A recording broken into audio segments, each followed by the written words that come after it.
You're listening to a rehearsal for Barely There Theater's production of King Lear, featuring King Lear and his companions.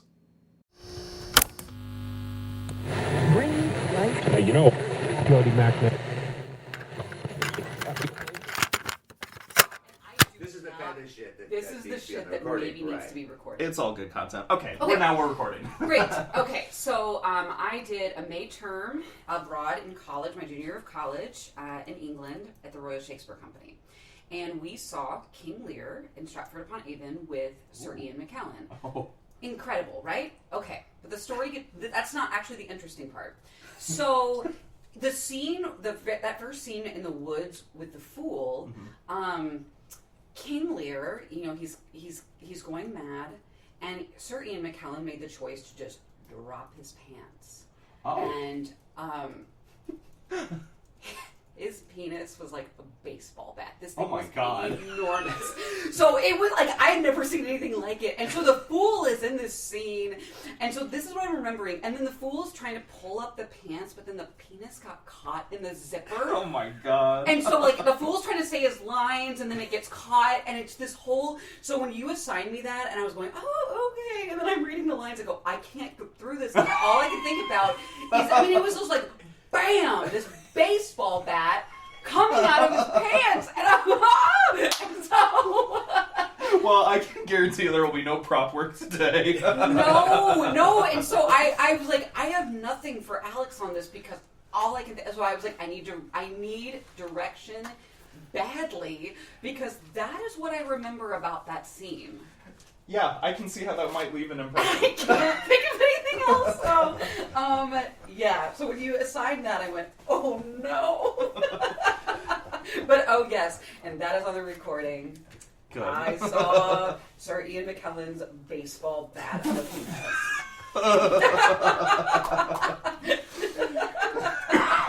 Knocked the performance out of the park. Yeah, he did. Oh man.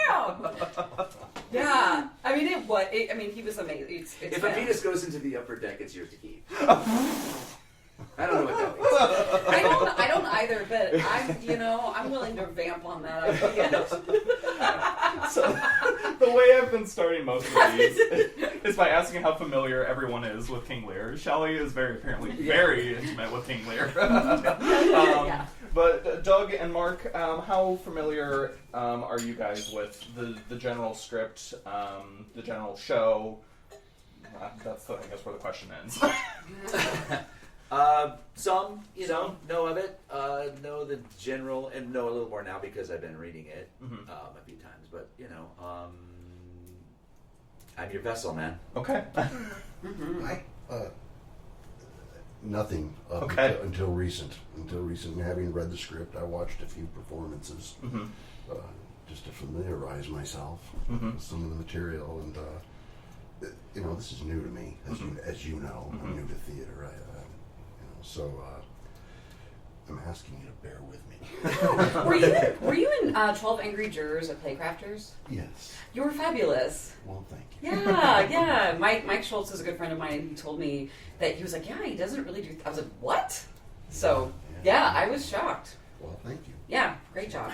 And that was also, a friend and I went to see 12 Angry Jurors, and he was just like, he's never done this before. He's so just natural and amazing. I was like, yeah, I know. And you just really did steal the show on that. And so when I was thinking of shows to do this year, King Lear has always been in the back of my head for years. And I was like, oh, Mark would be such a good Lear. So I'm so glad we were able to get these people in the room. The reason I like King Lear so much is I think Shakespeare's probably his best written work. It's also his weirdest work. In a lot of Shakespeare plays, the characters will just talk to the audience and explain what they're thinking or feeling. That doesn't really happen in this piece, outside of Edmund, who can't stop talking about how he's thinking or feeling. But Lear never once turns to the audience and is like, hey, here's why I'm doing this. He's just really kind of a closed box. And there are a lot of kings throughout Shakespeare's repertoire, but this is the only one where he is, the king is, mad. But he's just so emotional. Most of the kings are very reserved and very noble, and they have their duty and they are here. And that is not at all Lear. He is led entirely by his emotion, and it's such just an interesting difference from Shakespeare's normal work. And there's also this, I don't know if shtick is the right word, but a lot of characters just adopt silly little voices throughout the piece, because Kent gets banished in the very first scene, and then the second scene he just comes back with like an accent, and King Lear's like, oh, who's this man I've never seen before in my life? And then Edgar adopts like 5 different voices throughout the show. It's one of his longer plays at 4.5 hours. That is not the rendition we are doing today. I tried to just keep it to the bare essentials. I feel like I'm losing the thread on why I like King Lear. I like it because it is so operatic in its emotions, and I think that's part of the reason you don't see it staged very often, is because people don't really know how to wrestle with the strangeness of it, and because no one behaves rationally. The very first scene is King Lear deciding to divvy up his kingdom to 3 parts, which had never been done before, and everyone is like, why would you ever do that? And King Lear is like, no, this is what I'm going to do. And then he has these 3 daughters, 2 of whom just kiss his ass to high heaven, and he can't parse that for what it very clearly is. And then he has the 3rd daughter, the only honest daughter, who's like, I love you an appropriate amount, not whatever these 2 are saying. And he's like, well, you're banished. And it's just like nothing is quite right. Everything is off kilter, and it's just, I don't know, it's a very compelling piece because of that. So all that to say, I'm wanting everything to be very, very big. I want you to feel like you're doing too much almost at all times. Because we don't have a visual component to help sell what's happening to the audience, but also largely because these are large characters, and they aren't behaving the way people would, they're behaving the way characters would. And I think that is kind of to the benefit of the story being told. I'm trying to think if I have anything else, but I think the other specifics I'll get through as we start going through. Do you guys have any questions before we dive on in? Accents, no accents? What kind of voice do you want Kent to have? Is there something specific you have in mind or not? Great question. I'm not wanting accents. Well, yes and no, I'm not wanting accents. I'm wanting just your normal, typical speaking voices, with the exception of you 2 who play, well, you play multiple characters, and so I want a differentiation between Cordelia and the Fool. And then you play Kent, who is the same character, but plays different characters within the character. Most of the time, so let me put it this way. You start off in one voice, and then the second scene you switch to another voice and stay in that voice for the most of the rest of the action. Mm-hmm. So if you would like the second voice to be your normal speaking voice, that's fine, and then you just use like an affected voice for the first scene, or vice versa. Whatever is in your comfort zone, I'm fine with. So Joyce's out. Yes. Jersey's out. Joyce's out. The general, most of the other accents that the other performers have been doing have all been confined to the UK.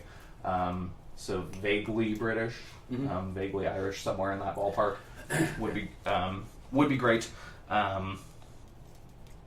Or even just like a posh, very proper accent would be fine. Other questions, things you're curious about before we start diving on in?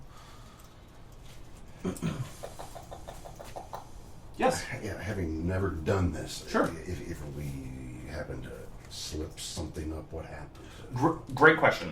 So as we're just going through and just like rehearsing and reading things through and figuring out kind of what's happening, if you slip something up, that's fine. That's whatever. Just take a beat and say it again. When we go through to record the performance part of it, if you slip up a word, I have the hate going. I should turn that off in a second. If you slip up a word, that's fine. Just take a beat and then start that sentence or that whole line over, whatever you need to kind of get back to where you were. Especially with Lear, because he has some very high things. Great question, though. And when you're going through to record the performance, if I hear noises because these microphones could pick up a fly in another zip code. So if I hear noises throughout the house, like more often than not, a cat making a sound, I will just be like, hey, can you re-record that line? It's not me being like, I didn't like your read. It's me being like, I just need a clean one for editing. So I have nothing contagious. Okay. But I got this, you heard me, this cough thing going. This, is that, That's fine. okay. Lear is I was gonna say, on the older end I might work and a for little Lear, infirm, so I think that will actually, if anything, add to the to the performance. So if you have to cough, just cough. I think that will add to it. So let me kill the heat, and then we will dive on in.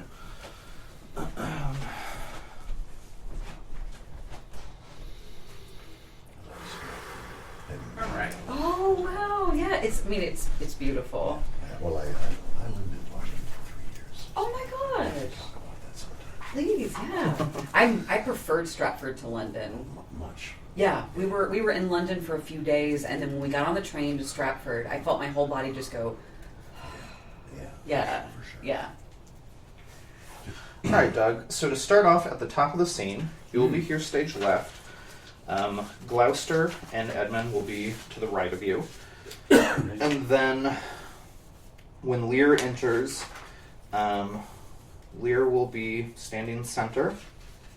And it's kind of cramped in here, so basically it's just going to amount to center and stage left, right? When Lear enters, he will be in center. And Kent will...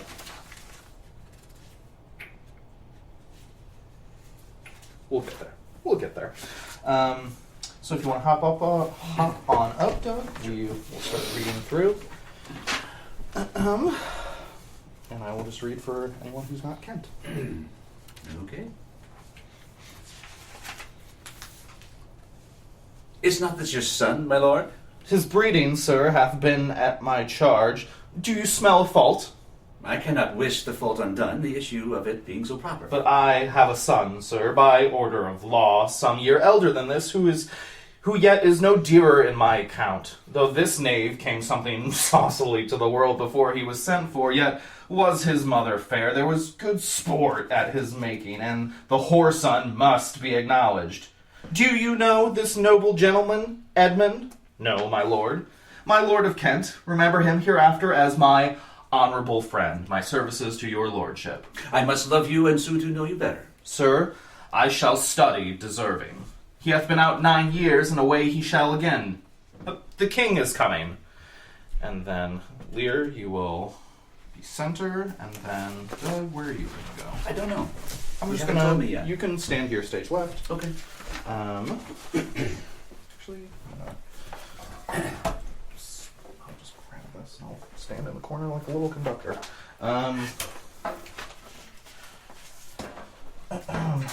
Alright. And so then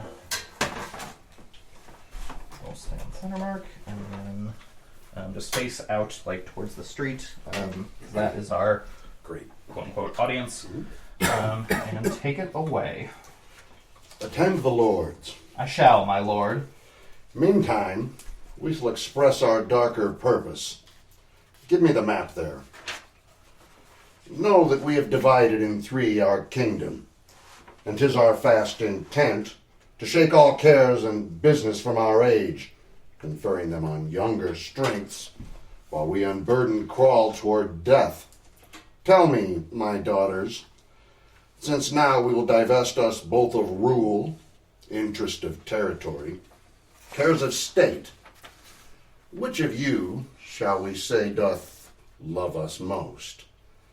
That we our largest bounty may extend, where nature doth with merit challenge.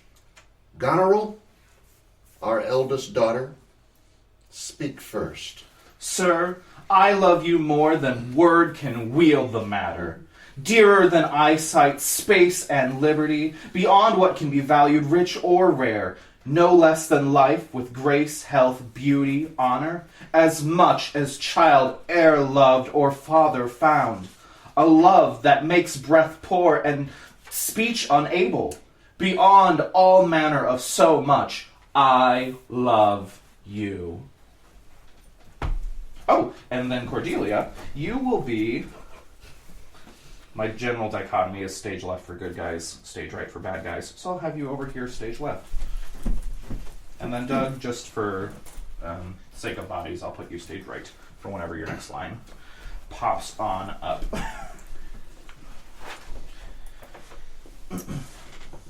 What shall Cordelia speak? Love and be silent. Of all, Oh, yeah, I'm so sorry. I didn't mean to cut you off. of all these bounds, even from this line to this, with shadowy forests and with champagnes riched, with plenteous rivers and wide-skirted meads, we make thee, lady, to thine and Albany's issue, be this perpetual. What says our second daughter, our dearest Regan? Speak. I am made of that self-metal as my sister, and prize me at her worth. In my true heart I find she names my very deed of love, only she comes too short, that I profess myself an enemy to all other joys, which the most precious square of sense possesses, and find I am alone felicitate in your dear highness's love. To thee and thine heredity ever remain this ample third of our fair kingdom, no less in space, validity, and pleasure than that conferred on Goneril. Now, our joy, although our last and least, what can you say to draw a third more opulent than your sisters? Speak. Nothing, my lord. Nothing? Nothing. Nothing will come of nothing. Speak again. Unhappy that I am, I cannot heave my heart into my mouth. I love your majesty according to my bond, no more, no less. How, Cordelia? Mend your speech a little, lest you may mar your fortunes. Good, my lord, you have begot me, bred me, loved me. I return those duties back as are right fit. Obey you, love you, and most honor you. Why have my sisters husbands if they say they love you all? Sure, I shall never marry like my sisters to love my father all. But goes thy heart with this? Aye, good my lord. So young, so untender. So young, my lord, and true. Let it be so. Thy truth, then, be thy dower. Here I disclaim all my paternal care and property of blood. And as a stranger to my heart and me, hold thee from this forever. My good liege. Peace, Kent. Come not between the dragon and his wrath.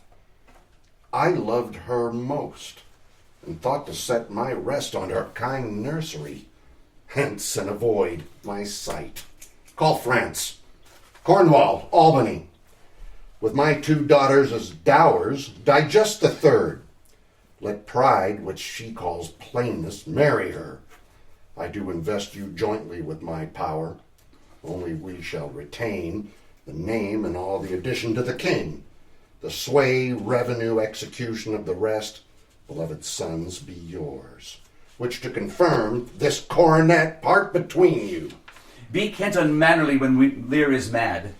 What wouldst thou do, old man? Reserve thy state, and in thy best consideration check this hideous rashness. Thy youngest daughter does not love you least, nor are those empty-hearted, those low sounds... Nor are those empty-hearted whose low sounds reverb no hollowness. Kent, on thy life, no more. My life I never held but as a pawn to wage against thine enemies, not fear to lose it, thy safety being motive. Out of my sight! See better, Lear, and let me still remain. O vassal miscreant! Oh, dear sir, forbear. Kill thy physician, and thy fee bestow upon thy foul disease. Revoke thy gift, or whilst I can vent clamour from my throat, I'll tell thee thou dost evil. Hear me, recreant. On thine allegiance hear me. That thou hast sought to make us break our vows, take thy reward. 5 days do we allot thee for provision, to shield thee from disasters of the world, and on the 6th to turn thy hated back upon our kingdom. If on the 10th day following thy banished trunk be found in our dominions, the moment is thy death. Away. Fare thee well, king. I yet beseech your majesty. It is no vicious blot, murder, or foulness, no unchaste action or dishonored step that hath deprived me of your grace and favor, but even for what of that for which I am richer, a still soliciting eye and such a tongue that I am glad I have not, though not to have it hath lost me in your liking. Better thou hadst not been born, than not to have pleased me better. Fairest Cordelia, that art most rich being poor, most choice forsaken, and most loved despised. Thee and thy virtues here I seize upon. Be it lawful, I take up what's cast away. Thy dowerless daughter, king, thrown to my chance, is queen of us, of ours, and our fair France. Bid them farewell, Cordelia, though unkind. Thou losest here a better where to find. Thou hast her, France. Let her be thine, for we have no such daughter, nor shall ever see that face of hers again. Therefore be gone. Bid farewell to your sisters. I know what you are, and like a sister am most loath to call your faults as they are named. Love well our father. To your professed bosoms I commit him, but yet, alas, stood I within his grace, I would prefer him to be a better place. Prescribe us not our duty. Let your study be to content your lord, who hath received you at fortune's alms. You have obedience scanted, and well are worth the want that you have wanted. Time shall unfold what plighted cunning hides, who covers faults at last with some shame derides. Well may you prosper. Come, my fair Cordelia. And that's the end for you guys for that scene. Really good. Great start. I have very few notes, which is good. Mark, when Cordelia says nothing, this whole little chunk on page 5, nothing, my lord, nothing, is one of my favorite bits from the whole show. Just because nothing is such a good, crunchy little word, and it appears more than any other word in King Lear. Nothing. Just a fun little fact. Awesome. I mean, other than the words like I and heave and that, like a major word, nothing is a through line. And so really, that chunk, both of you can slow it down and really hit each of those nothings. And then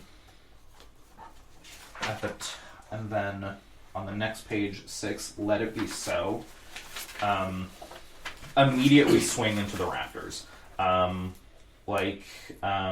Let it be so. From then on, you're furious. This is your favorite daughter, and she didn't give you the praise that you demanded. So you are just banishing her on sight to help give it a little more oomph and help prompt Kent to be like, "Hey, chill out, man. Like this is not that serious." Okay.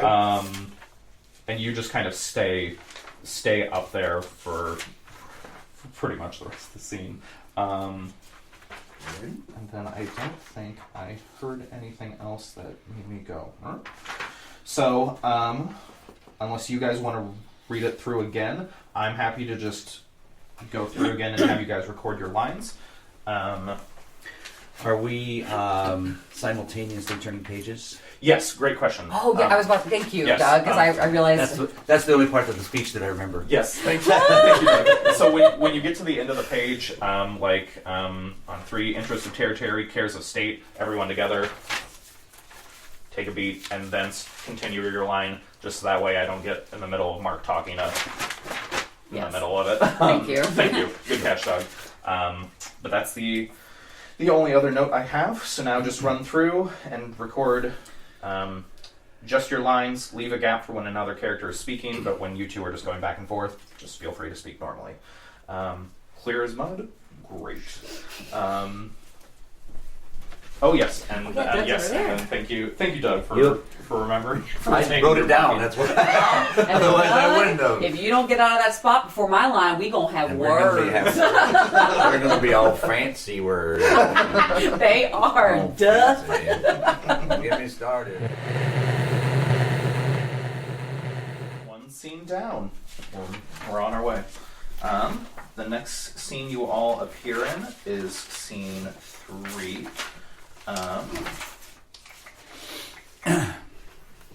And do I have any notes? So this first line,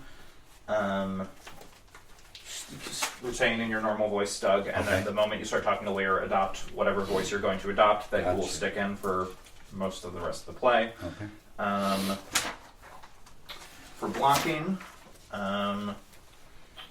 Lear's going to be center probably most of the show because he's the center of attention. Doug, I will have you enter on the line, so like walk past the microphone if but as well as I yada yada yada. I know. You'll be fine. The director told me to. Give me that shit. Alex, I have a request to like have that like right when we enter scene 3. Yeah. Minna's joining the voice acting. Doug, you will come in and then address the microphone for most of that. Then Lear, you will be center. And then does the Fool come in this scene? The Fool does come in this scene. You will enter, there's not really a walkway, so just start here kind of up in the thing and then work your way up towards center for when the Fool enters. And then you will be in a voice that is distinct from Cordelia's for the whole time you are the Fool. Can you give me a little direction on like what you see for the Fool? I mean, again, I have that weird story, but also... Good question. what do you see him as? Like, what do you see the Fool as in terms of his role with Lear, and then like what do you think his device is in this show? Fantastic question. And actually, you guys can sit for a minute because I'll expound on this because it's a very fascinating role. Yes. So the Fool, there are lots of other Fools in other plays, and the Fool typically is just like the court jester who's just like making silly little jokes and people are laughing at him. He's the comedic relief. That not so the case in this play. This is the only Fool I can think of in Shakespeare's repertoire who openly and deliberately mocks and belittles the king. The things he says should have him sentenced to death repeatedly, and yet for whatever reason Lear just lets it go. The Fool repeatedly calls him Nuncle, which is like an abbreviation of mine uncle, which is if the king is anything to the people of England, it's a father, not an uncle. So that is just like this huge slight that he repeatedly just keeps throwing, and Lear just laughs at it. He thinks he's the silly little man. In the larger context of the show, I think the Fool is mad, and that's part of the reason he gets so much leeway. Is everyone? Well, he is and he is not mad. Everyone views him as mad, as like just this loony little dude. And they're like, yeah, whatever, he's just talking. But he's also the only one who just sees things for what they are. Like, he repeatedly tells Lear, he's like, hey, your 2 daughters suck, and you sent away the only good one. And Lear's like, nah, what do you know? Fool's like, apparently more than you. And so, the sound of the Fool I'm picturing is like almost kind of like a sing-songy, like little higher register, just like, just like, kind of off the wall. And what else? There's also, and we'll get there, but the Fool has this very fascinating aside later on in the show that I'll go a little more into when we get there. But the function of the Fool is to complement Lear's madness, because Lear is mad, and so therefore Lear's shadow, the Fool, is also mad. And so that's kind of what I'm wanting to elicit in the performance, is that like he's just this ethereal dude who's just like moving around. And so while I will give you blocking to kind of enter from a certain spot, I want you to just be moving most of the time. Left to right, back behind Lear, in front of Lear, wherever you want to go, just because I want the fool's voice to be just kind of floating around the entire time, to help kind of convey that weirdness, because it is such a particular role. And when you're belittling Lear, be like mean about it. Like the fool was mean, and like, and I kind of want people listening to be like, why doesn't the king just like send this dude away? Like he sent away his daughter for loving him, but like not this dude who's just like relentlessly mocking him, which is a part of it as well. Is because I think at his very core, Lear doesn't like king and wants to be mocked, and so that's part of the reason he keeps the fool around, is because the fool is the only person willing and able to do that. At least that's the only reason I can see why he would keep the fool around.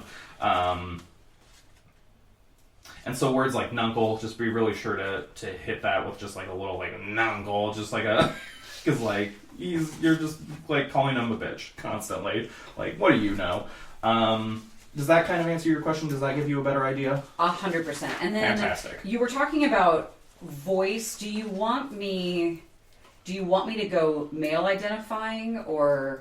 Not necessarily. I say he when I'm referring to the fool, because I'm thinking more of like a totally. And yeah. And I would say he too, but I was just curious if you wanted me to like. No, you don't need to worry about that.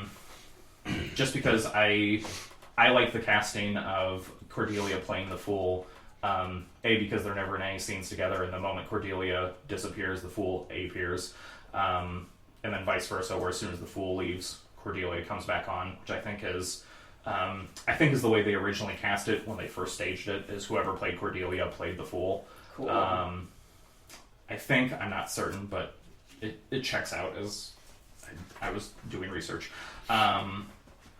But I also think it's kind of compelling because one of like Lear's last line is, "Why should my fool be hanged and have no breath at all?" or something like that. He's talking about Cordelia, but by having the fool be Cordelia, it kind of makes it a little more heartbreaking. And also in Lear's mind, maybe that's part of it too, is he sends Cordelia away and then the fool immediately comes in to belittle him and demean him. And so part of him is like just projecting Cordelia onto the fool. And so kind of like the idea of this is like the ghost of his daughter who's just like being like, "You suck, Dad." So that's kind of the angle for it. So don't play him as a he. Play the fool as a she. Okay, and then so on these like speak like 20 and page 21 too, where it's really sing-songy because it's poetry. Mm-hmm. Do you? I mean, like I can go full on like sing it and like make up little melodies and stuff. Why not? Okay, why not? yeah, why not I was work with like, what I have? Yeah, it's like I played Ariel of the Tempest, and so like any of these kinds of speeches, I ended up just turning them into these like weird songs. Go for it. Okay, That's literally perfect for the fool. Okay. So I'm glad you offered that because I was probably going to ask you to do that. Done. Good. Any other questions before we dive on in to the scene? Context of what's happening. There's not really much that's happened between the scene that directly impacts this plot line. Because that's another one of the weird things about King Lear that I like is, I swear we'll get back to acting in a second. No, it's cool. Shakespeare's plays are full of like A plots and B plots and C plots and D plots, and there's like all these different things happening. And when cutting for time, it's usually pretty easy to just like get one of them entirely. Like I'm thinking of A Midsummer Night's Dream, where there's like the plot with the fairies, there's the plot with the Duke and his wife, and then there's the lovers in the woods, and then there's also the actors in the woods. And if you're trying to cut it for time, you can very easily like lift any of those out and not really lose anything for it. In King Lear, there's the A plot with Lear giving away his kingdom and then going mad. Then there's the B plot with Gloucester and his sons, which almost never overlaps with Lear's plot, but you can't cut any of it because it all comments on and contrasts what's happening with Lear. And so that's part of one of the tricky things about cutting it, is that I can't just get rid of those characters because they directly impact everything that's happening with Lear. Like Edmund is the bad guy of the show, but never speaks to Lear once, nor does Lear ever speak to him, which is, I think, fascinating. Because normally, in most of the other plays that Shakespeare wrote, these characters will come into contact at some point and have words with one another, and that never happens here. Like the closest it comes is the very last scene when Edmund just sends them away. Like he's not even referring to them; he just says, "Take them away," and that's it. That's the only time they're together. I guess technically the first scene, but then they don't even acknowledge one another there either. And so that's just another one of the reasons I like this play. Is it's so odd to have basically two stories happening simultaneously that don't really impact each other, but they also tremendously impact one another. It's very odd. I'm going to get a cough drop and Absolutely. a bottle of water. Go for it. Does anyone else need any water while we're taking a quick breather? No. Okay. Any other questions while we wait for our king to return? No, not necessarily.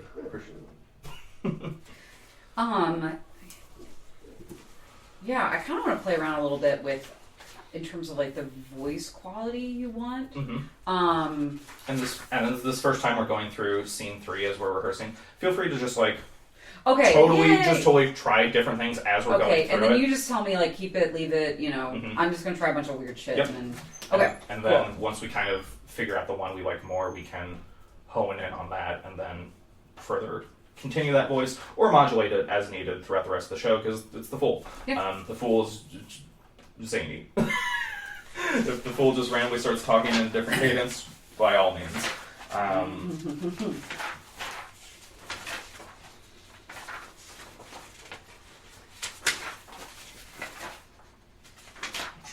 Actually, while Mark is grabbing that,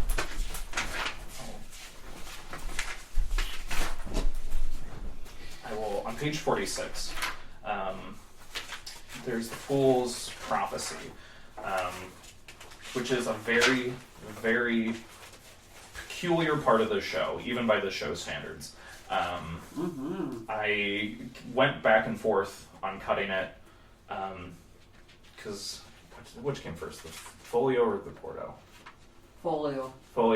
I think. In the folio, this prophecy was not in there, and then it was then added in the quarto. So there's like some debate on whether or not this was ever intended to be in the show to begin with.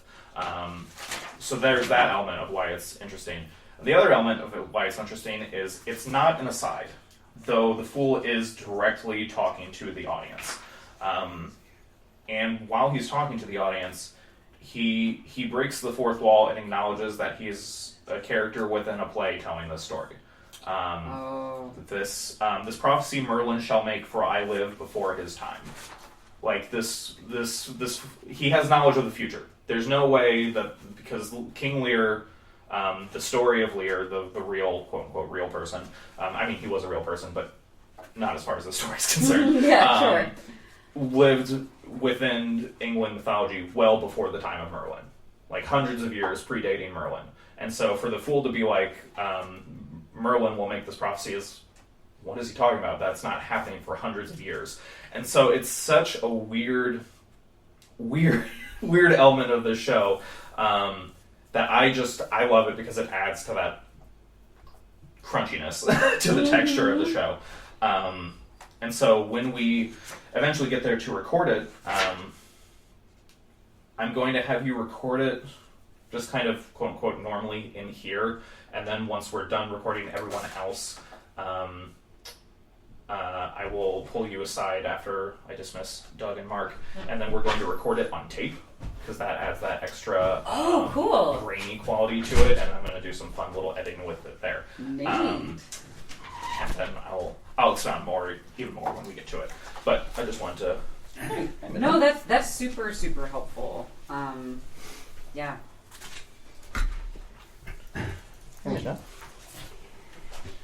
All right. But as we're doing this, I'm sitting here like, Alex, you want to stage this for real? Yeah, why not? I'm sitting here like, ugh. I would love the opportunity. Yeah, I was like, this is pretty great.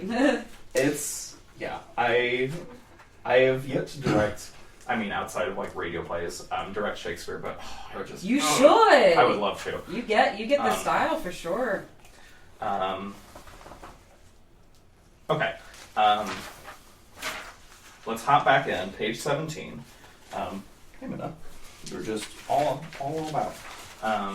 She's normally a very shy cat, so it's a little peculiar to me. She's just wandering around the living room. Okay. Scene 3. We'll start with Doug entering.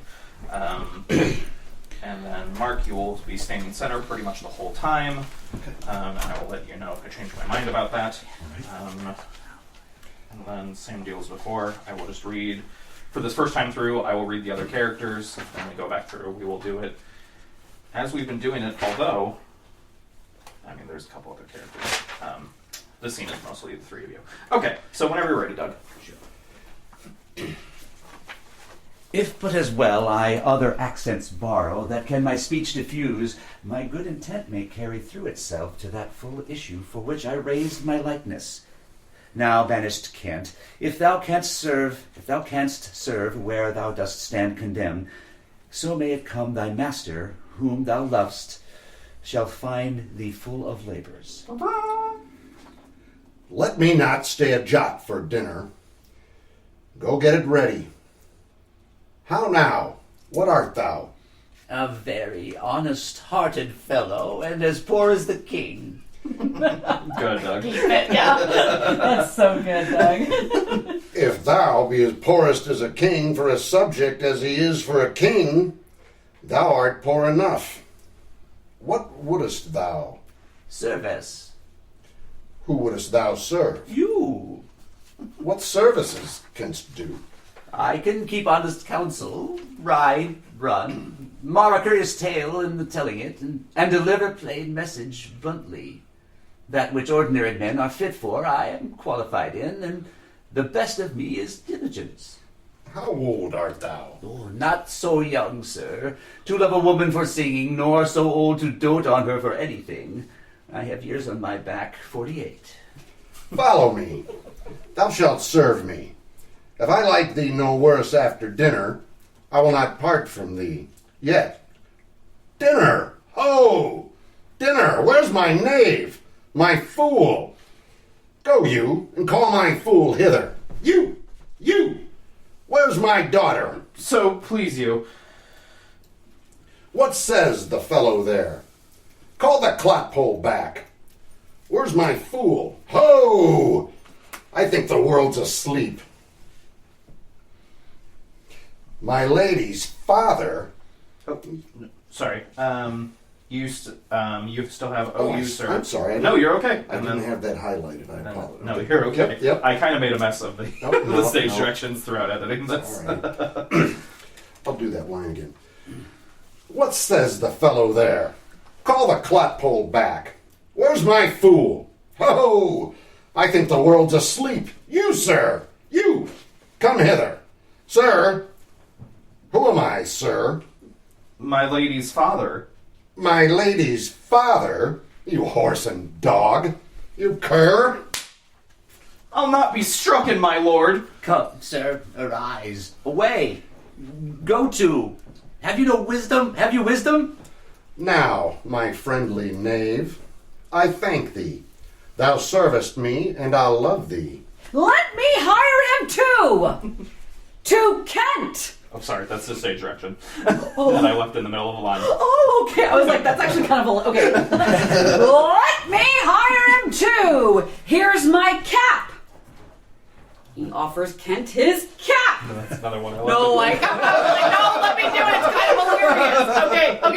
All right, I'll go back. I was like, I'm sure it's a stage direction, but I'm going for it. All right. Let me hire him too. Here's my cap. Why? This fellow has banished Tuon's daughter and did the third a blessing against his will? If thou follow him, thou must needs wear my cap. How now, knuckle? Would I had 2 caps and 2 daughters? Why, my boy? If I gave them all my living, I'd keep my caps myself. They're mine. Beg another of thy daughters. Take heed, sir. The whip. Sirrah, I'll teach thee a speech. Mark it, nuncle. Have more than thou showest, speak less than thou knowest, lend less than thou owest, ride more than thou goest, leave thy drink and thy whore, and keep in a door. And thou shalt have more than 2 tens to a score. This is nothing, fool. Then 'tis like the breath of an unfeed lawyer. You gave me nothing for it. Can you make no use of nothing, nuncle? Why, no, boy. Nothing can be made out of nothing. Prithee, tell him so much the rent of his land comes to. He will not believe a fool. A bitter fool. Dost know the difference, my boy, between a bitter fool and a sweet one? No, lad. Teach me. That Lord that counsel thee to give away thy land, come place him here by me. Do thou for him stand. The sweet and bitter fool will presently appear. That one in motley here, the other found out there. Dost thou call me a fool, boy? All thy other titles thou hast given away. That thou wast born with. This is not altogether fool, my lord. I marvel what kin thou and thy daughters are. They'll have me whipped, and speaking true, thou'lt have me whipped for lying, and sometimes I'm whipped for holding my peace. I had rather be any kind of thing than a fool, and yet I would not be thy nuncle. Thou hast pared thy wit o' both sides and left nothing in the middle. Here comes one of the pairings. How now, daughter? Methinks you are too much of late in the frown. Thou wast a pretty fellow when thou hast no need to care for her frowning. Now thou art an O without a figure, I am better than thou art now. I am a fool. Thou art nothing. Too goneril. Yes, forsooth. I'm keeping that stage direction. I will hold my tongue. So your face bids me, though you say nothing. Not only, sir, this your all-licensed fool, but other of your insolent retinue do hourly carp and quarrel, breaking forth in rank and not to be endured riots. Sir, I had thought by making this well known unto you to have found a safe redress, but now grow fearful by what yourself too late have spoke and done. Are you our daughter? I would you make use of your good wisdom. Wherefore, I know you are fraught, and put away these dispositions which of late transport you from what you rightly are. May not an ass know when the cart draws the horse? Does any here know me? This is not Lear. Does Lear walk thus? Speak thus? Where are his eyes? Who is it that can tell me who I am? Lear Shadow. I should be false persuaded. I had 2 daughters. Which they will make an obedient father. Your name, fair gentlewoman? This admiration, sir, is much of the savor of your other new pranks. I do beseech you to understand my purposes aright, as you are old and reverend, should be wise. Here do you keep 100 knights and squires, men so disordered, so debauched and bold, that this our court, infected with their manners, shows like a riotous inn. Epicurism and lust make it more like a tavern or a brothel than a graced palace. The shame itself doth speak for instant remedy. Be then desired by her that else will take the thing she begs, a little to disquantity your train, and the remainders that shall still depend to be such men as may besort your age, which know themselves and you. Darkness and devils!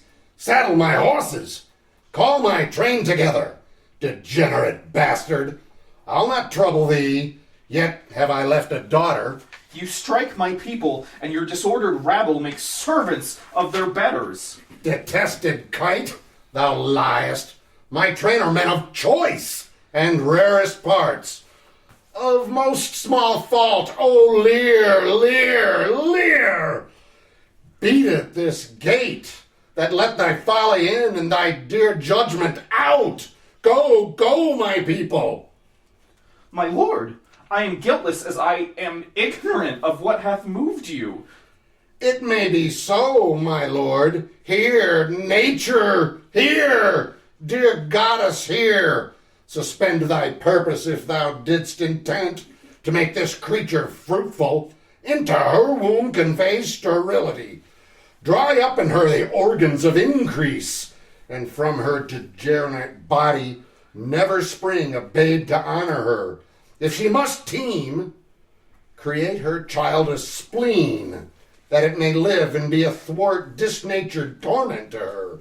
Let it swamp wrinkles in her brow of youth with cadent tears, fret channels in her cheeks. Turn all her mouth's pains and benefits to laughter and contempt, that she may feel how sharper than the serpent's tooth it is to have a thankless child. Away, away. And then that's the end for you guys. Great, I have no notes.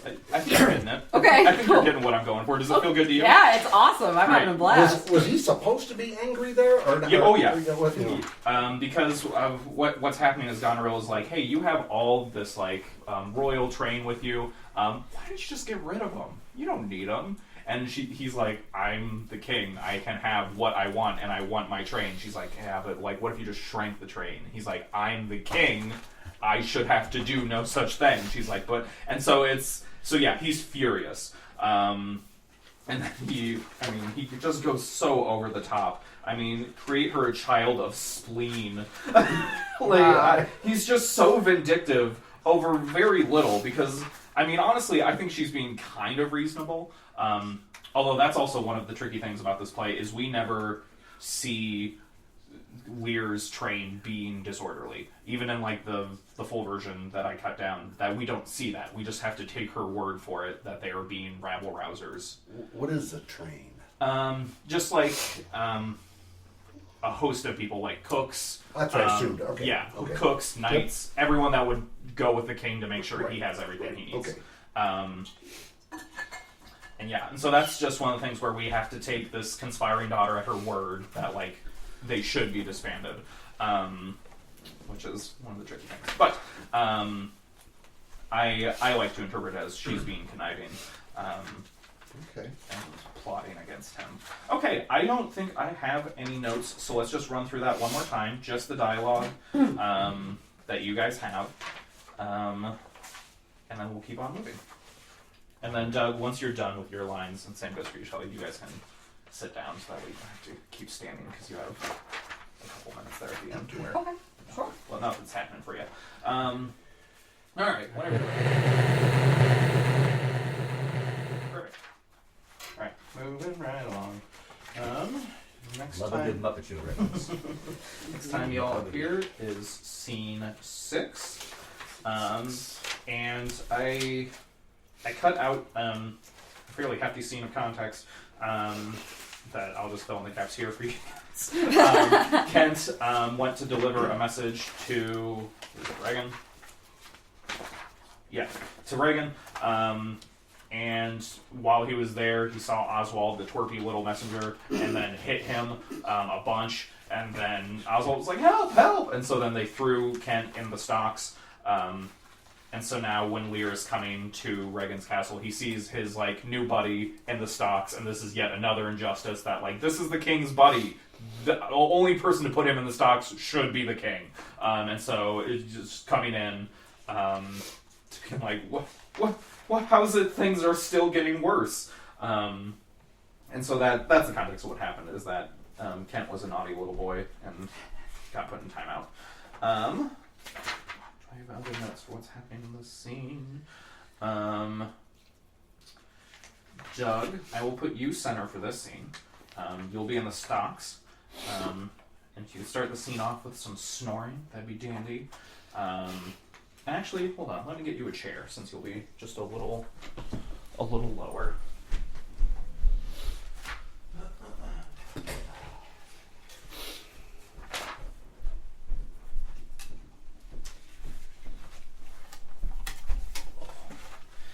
And then Mark and Shelley, I'll have you guys enter here from stage right. Okay.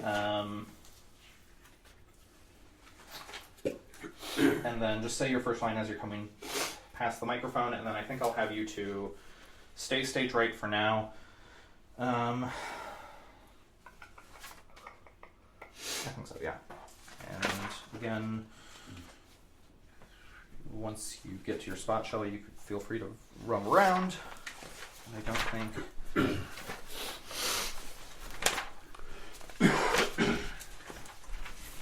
Do you want me to leave the space after my last line? Because I don't.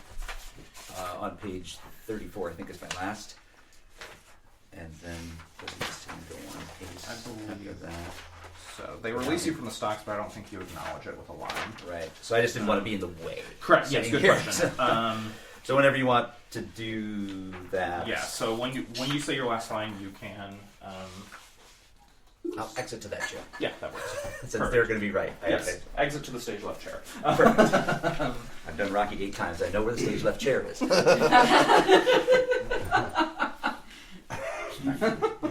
Deep cut. Okay.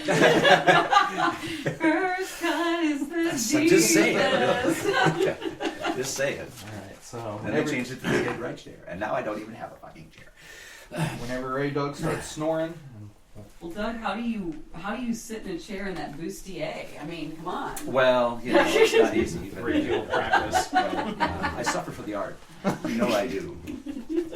As is going to be demonstrated now.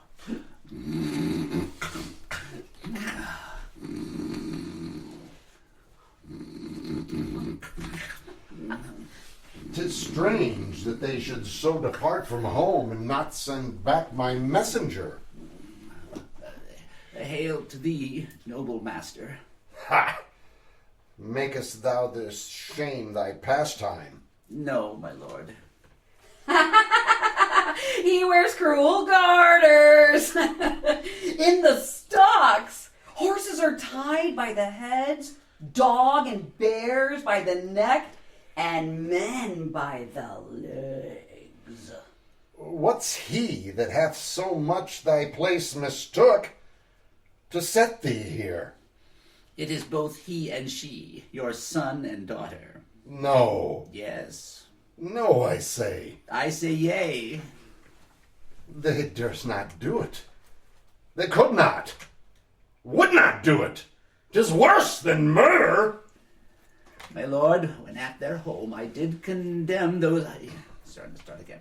My lord, when at their home I did commend your highness's letters to them, ere I was risen, came there a reeking post, shrewd in his haste, half breathless, panting forth from Goneril his mistress' salutations, whose welcome I perceived had poisoned mine, having more man than wit about me, drew.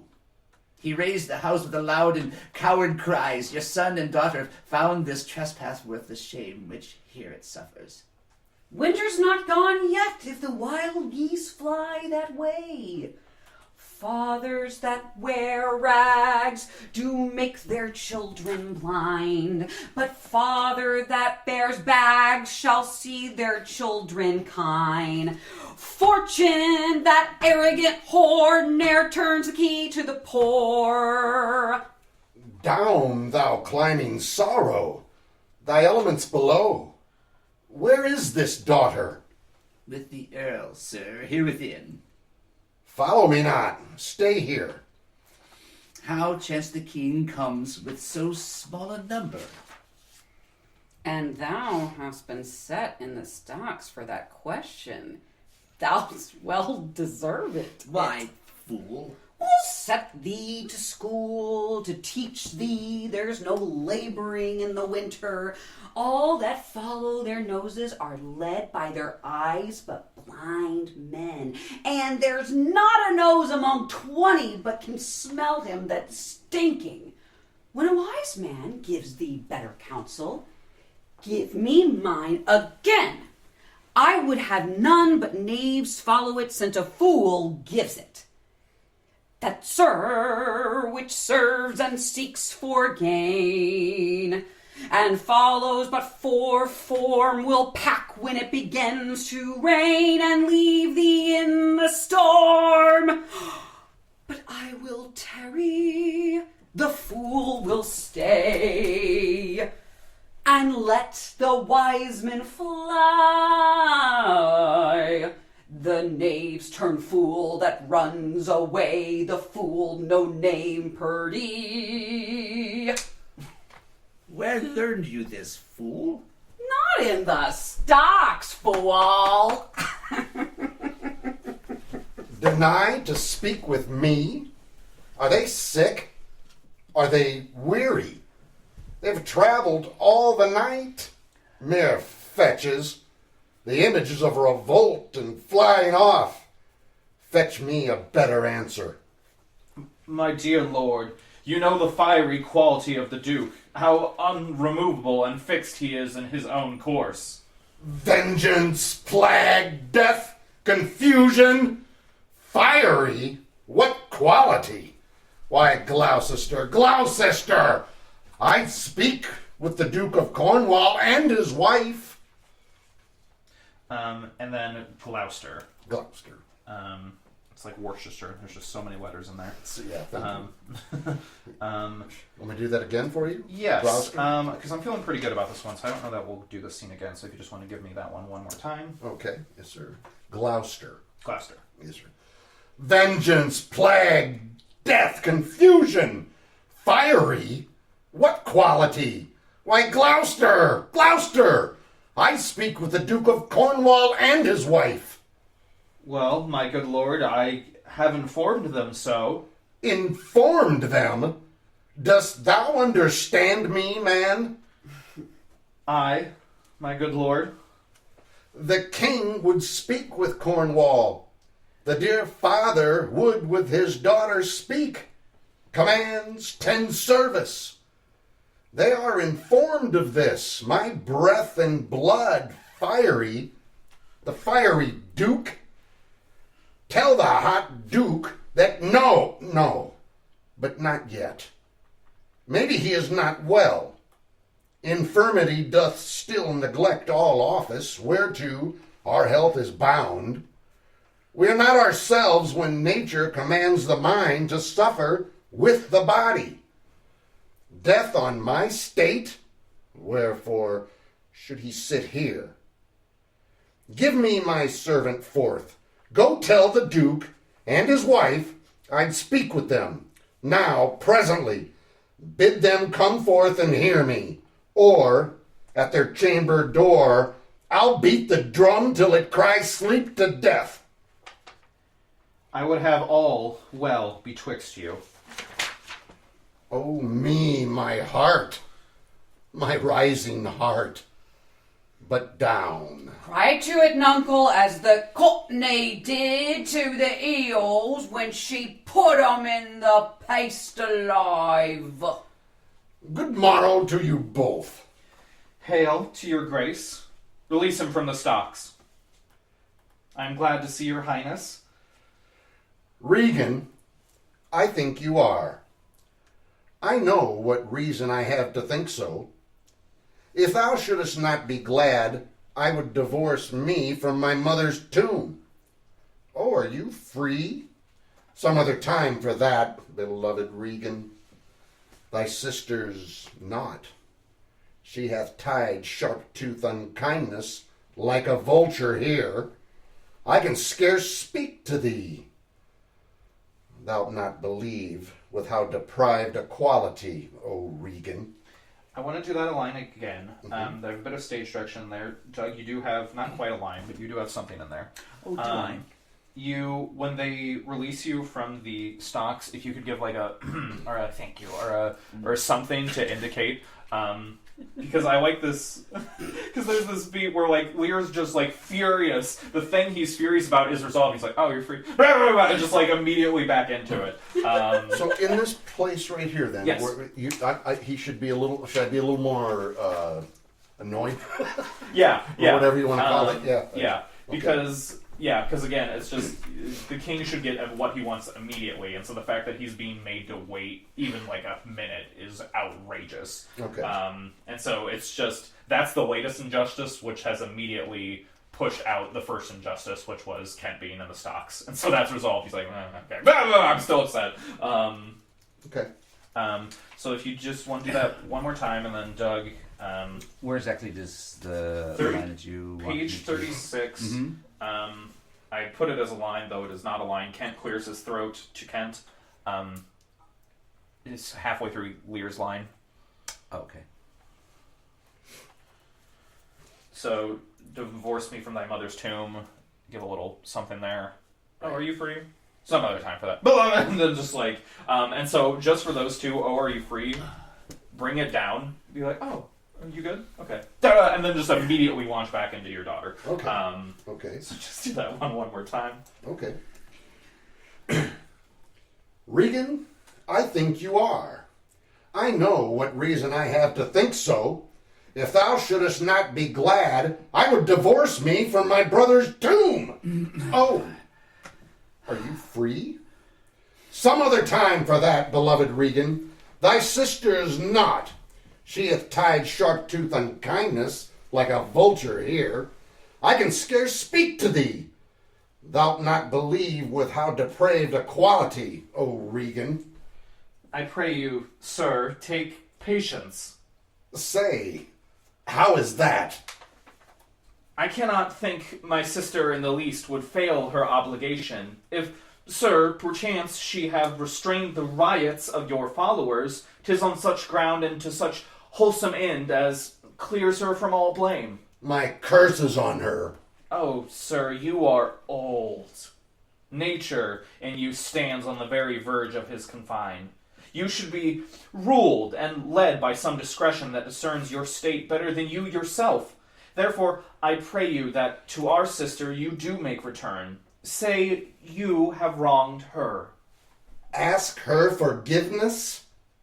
Do you but mark how this becomes the house? Dear daughter, I confess that I am old. Age is unnecessary. On my knees I beg that you'll vouchsafe me bed and food. Good sir, no more. These are unsightly tricks. Return you to my sister. Never, Regan. She hath abated me of half my train, looked black upon me, struck me with her tongue most serpent-like upon the very heart. All the stored vengeances of heaven fall on her ungrateful top, strike her young bones with lameness. Fie, sir, fie. You nimble lightnings, dart your blinding flames into her scornful eyes. Infect her beauty, you fen-sucked fogs, drawn by the powerful sun to fall and blister. Oh, the blessed gods. So will you wish on me when the rash mood is on? No, Regan, thou shalt never have my curse. Thy tender-hefted nature shall not give thee o'er to harshness. Her eyes are fierce, thine do comfort. 'Tis not in thee to grudge my pleasures, to cut off my train. and to oppose the bolt against my coming in? Thou better knowest the offices of nature, bond of childhood, dues of gratitude. I want to do that one more time, and even more pivoting, because Lear is finally like, oh wait, okay, hold on, maybe I'm not in control of everything. And so when you're sucking up to Reagan, really, really lay it on thick. Thou shalt never have my curse. So all right, I'm following. I'm tracking you here. I'm sorry. No, you're okay. Okay. Just more saccharine, and then when you like pivot back to talking about the sister, just immediately, she's vile, but okay. you tender. would never, Okay. Yep. Just to kind of more. Yeah. No, thank you. Because Lear is just so emotional, and to really just like swing wildly between like love and hate, and like the span of like a line is very Lear. Yep. Very good. Very good. I'll give it a shot for you here. Okay. No, Regan, thou shalt never have my curse. Thy tender-hefted nature shall not give thee o'er to harshness. Her eyes are fierce, thine do comfort. 'Tis not in thee to grudge my pleasures, to cut off my train, and to oppose the bolt against my coming in. Thou better knowest the offices of nature, bond of childhood, the dues of gratitude. Good sir, to the purpose. Who put my maneth in the stocks? What trumpet's that? I know it, my sister's. This approves her letter that she would soon be here.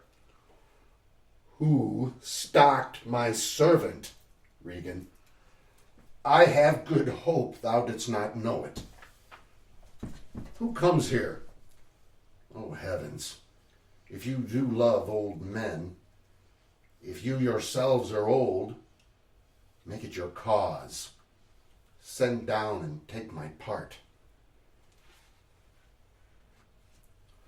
O sides, you are too tough. Will you yet hold? How came my man at the stocks? And then you had just a couple more at the end of your previous line. Art not ashamed to look on this beard, O Regan. Where are we at on here? Top of 39. Top of 39. Okay. You had that first trio, and then there's... Nope, you're okay. Yeah, absolutely. Yeah. There you go. Yeah. I missed some of this when I was going over all of it. I'm sorry. No, it's there's a lot. There's a lot to go over. I clearly missed a lot of stage directions as I was going through it, so you are in good company. Listen, I'm glad we got some of that recorded, though, because if you want to use that footage of me reading the stage directions with gusto, by all means. I don't know. I think I might keep the Taganril one. That one was good. Taganril. I think your next one-woman show has to be you just doing stage directions and nothing else. Yeah. We make a whole show just out of stage directions. Shakespeare stage directions. Yeah. Even better, yeah. Exit pursued by a bear. Okay. Can I take it from the who comes here? Absolutely. Okay. Absolutely. Okay. So I have this listed here as kind of calmly, doing that kind of calmly, and then down where he says, "Oh, sides." I have him getting a little angry. How came my maneth in the stocks? Like he wants an answer? Yeah, because they are just like outright ignoring him at this point. Oh, It's okay. like, and once again, Okay. will not stand for the king. Okay. So we hear some footsteps, right? Thump, thump, thump. Who comes here? Oh, heavens. If you do love old men, if you yourselves are old, make it your cause. Send down and take my part.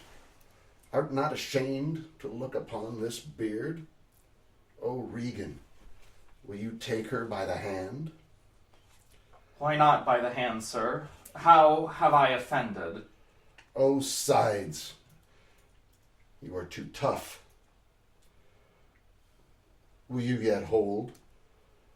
How came my maneth the stocks? I set him there, sir, but his own disorders deserved much less advancement. You? Did you? I pray you, father, being weak, seem so. If till the expiration of your month you will return and sojourn with my sister, dismissing half your train, come then to me. Return to her? And 50 men dismissed? No. Rather, I abjure all roofs and choose to wage war against the enmity of the air. To be a comrade with the wolf and owl, necessity's sharp bench. At your choice, sir. I prithee, daughter, do not make me mad. I will not trouble thee, my child. Farewell. We'll no more meet, no more see one another. But yet thou art my flesh, my blood, my daughter, or rather, a disease that's in my flesh, which I must needs call mine. Thou art a boil, a plague sore in my corrupted blood. But I'll not chide thee. Let shame come when it will. Mend when thou canst. Be better at thy leisure. I can be patient. I can stay with Regan. I and my 100 knights. Not altogether so. I looked not for you yet, nor am provided for your fit welcome. Give ear, sir, to my sister, for those that mingle reason with your passion must be content to think you old. And so, but she knows what she does. Is this well spoken? I dare avouch it, sir. What, 50 followers? Is it not well? What should you need of more? How in one house should many people under 2 commands hold amity? 'Tis hard, almost impossible. Why might not you, my lord, receive attendance from those that she calls servants, or from mine? Why not, my lord? We could control them. If you will come to me, I entreat you to bring but 25. I gave you all. And in good time you gave it. Made you my guardians. What, must I come to you with 25? Regan said you so. And speak it again, my lord. Not being the worst stands in some rank of praise. I'll go with thee. Thy 50 yet doth double 25, and thou art twice her love. Hear me, my lord. What need you 25, 10, or 5 to follow in a house where twice as many have a command to tend you? What need 1? Oh, reason not the need. You see me here, you gods, a poor old man, as full of grief as age, wretched in both. If it be you that stirs these daughters' hearts against their father, fool me not so much to bear it tamely. Touch me with noble anger, and let not water drops stain my cheeks. No, you unnatural hags, I will never such revenges on you both.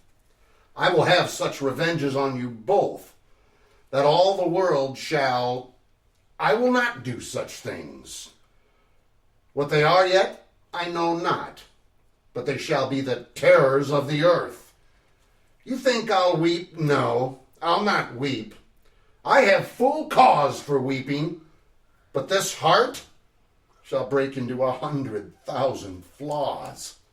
Oh, I'll weep. Oh, fool, I shall go mad. I'm going to have you do that one just one more time. Mm-hmm. And even bigger, like really work yourself up. Where those that all the world shall, I will do such things. You're just like getting progressively angry, where you don't even know where you're going with those sentences, and so you just keep cutting yourself off. Got it. And then when do I turn it around to more of a take her down then at any point? Get distraught or anything? No, I think you are just getting more and more worked up to the point where you literally storm out into like this raging storm. You're like, I would rather be out in the rain and the thunder than be with such ungrateful little daughters. Okay. All right. Let's try it. Yep. And I don't need you to go back to O Reason the Need. You can just take it from No, You Unnatural Hags. Okay. Just really, alrighty. Just crank it up all the way till you exit. Alrighty, sir. Yep. No, you unnatural hags! I will have such revenges on you both that all the world shall. I will do such things. What are they yet? I know not. But they shall be the terrors of the earth. You think I'll weep? No, I'll not weep. I have full cause of weeping, but this heart shall break into 100,000 flaws. Oh, yeah, I'll weep, oh fool. I shall go mad. Fantastic. Okay. That was amazing. In the Like, yeah, your range and your voice is so like, and you do such a beautiful job with the, like, painting a picture with the words, like the way that you voice some of the words, like, I don't know, it's great. Lucky, I guess. But I appreciate the help on that. Yeah, Because I would never, I don't, you were doing fantastic work. We've been going for a hot sec, so let's just take a quick 3-4 minutes. All right. Let's dive back in. Page 44. And again, just for the sake of time, we'll just be going through these one time. If there's any lines where you just need more help on it or you just don't feel good about it, either say, can I do that again, or ask for help. Just that way I can make sure we're leaving each scene feeling as good about it as we can. Just because the rest of the scenes aren't as long as the first several, but they're still a decent amount, so I just want to make sure we can get through everything in a time that respects everyone else's time. Okay, so for this one, there's not going to be too much blocking. Here, I'll have you stand center. Shelley, I'll have you stand stage right. Kent, you shall be stage left.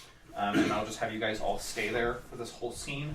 And then this whole scene, do your lines way too loud, because you guys are standing outside in the storm right now. And it's like, it's a storm. It's the storm to end all storms.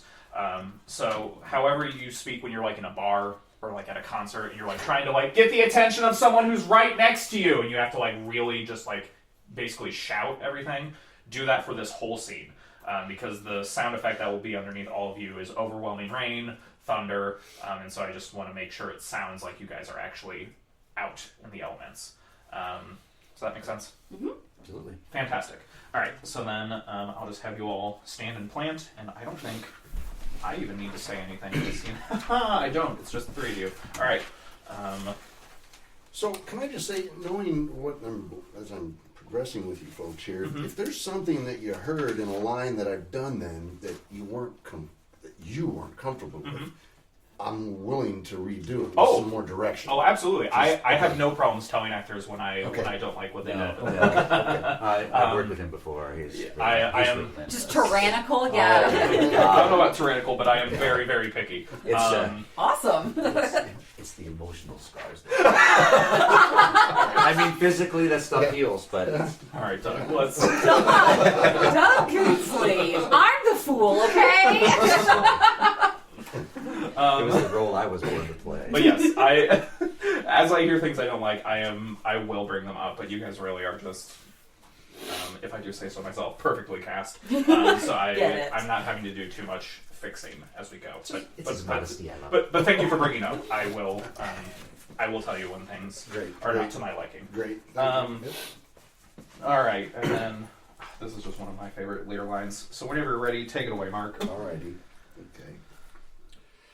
Blow, winds, and crack your cheeks! Rage! Blow! You cataracts and hurricanos! Spout! Till you have drenched our steeples! Drowned the cocks! You sulphurous and thought-executing fires! Vent couriers of oak-cleaving thunderbolts! Singe my white beard! And thou all-shaking thunder, strike flat the thick rotundity of the world! Oh, nuncle! Quart holy water in a dry house is better than this rainwater out a door! Good nuncle in! Ask thy daughter's blessing. Here's a night pities neither wise men nor fools! Rumble thy belly full! Spitfire! Spout rain! Nor rain, wind, thunder! Fire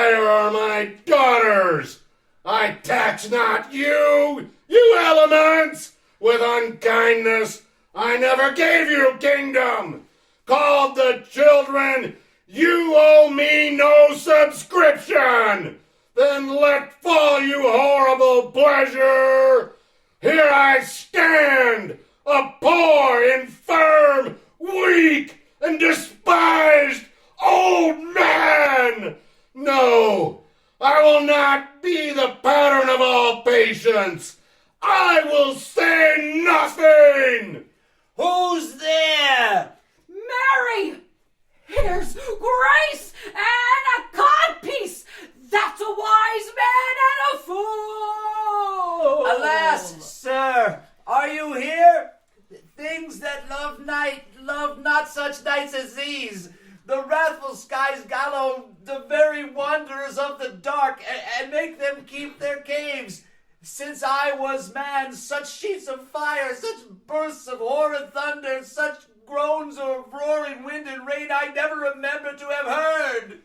Let the great gods that keep this dreadful putter o'er our heads find out their enemies now. I am a man more sinned against than sinning. Alack, bareheaded!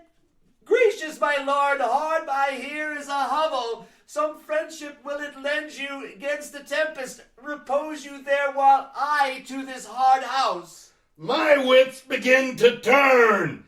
Come on, my boy. How doest, my boy? Art cold? I am cold myself. Here is the straw, my fellow. The art of our necessities is strange, and make vile things precious. Come, your hovel, poor fool. I have one part in my heart that's sorry yet for thee. This is a brave night to cool a courtesan. I'll speak a prophecy ere I go. And then the rest of this you can do at like a normal, not shouting cadence, and then I'll be doing a lot of funky editing things with Excellent. it. And we'll actually just sort of back down into this at the very end, in the sake of time. Fantastic work, all three of you. I have literally no notes. Incredible work. Let's just jump on to the next scene, 48, page 48, scene 9. That'd be a lot of scenes. Now at the start of this scene, or no. I'm going to ignore that note that I left for myself because I disagree with it now.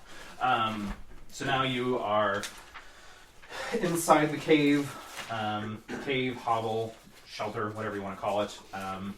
So still kind of have your voices just a little bit louder than you typically would because it is a loud storm. This is a very flimsy shelter, but not as loud as if you were standing outside in it. And then this is where you guys meet poor old Edgar, who is also gone mad. This is kind of... Is this the scene I'm thinking of? No, the next scene is the one I'm thinking of. Okay. So let's just start going through this one. And actually, I'll have all three of you enter in from stage right on Doug's line, just as you pass that microphone. And then when you guys enter in, Mark, you can go ahead and sit in the chair. And Shelley, I'll also have you sit on like the couch or that, just to like, because our bodies sound different when we're sitting. So I'll have you guys all sit down for this, except for you, Kent. You can continue to stand because you're a good little servant. Okay. All right. Whenever you're ready, take it away, Doug. Here is the place, my lord. Oh, good, my lord, enter. The tyranny of the open night's too rough for nature to endure. Let me alone. Good, my lord, enter here. Will break my heart. I had rather break mine own. Good lord, enter. Thou thinkest 'tis much that this contentious storm invades us to the skin. So 'tis to thee. When the mind's free, the body's delicate. This tempest in my mind doth from my senses take all feeling else. save what beats their ingratitude. Is it not, as this mouth should tear this hand for lifting food to it? But I will punish home. No, I will weep no more. In such a night to shut me out? Pour on. I will endure.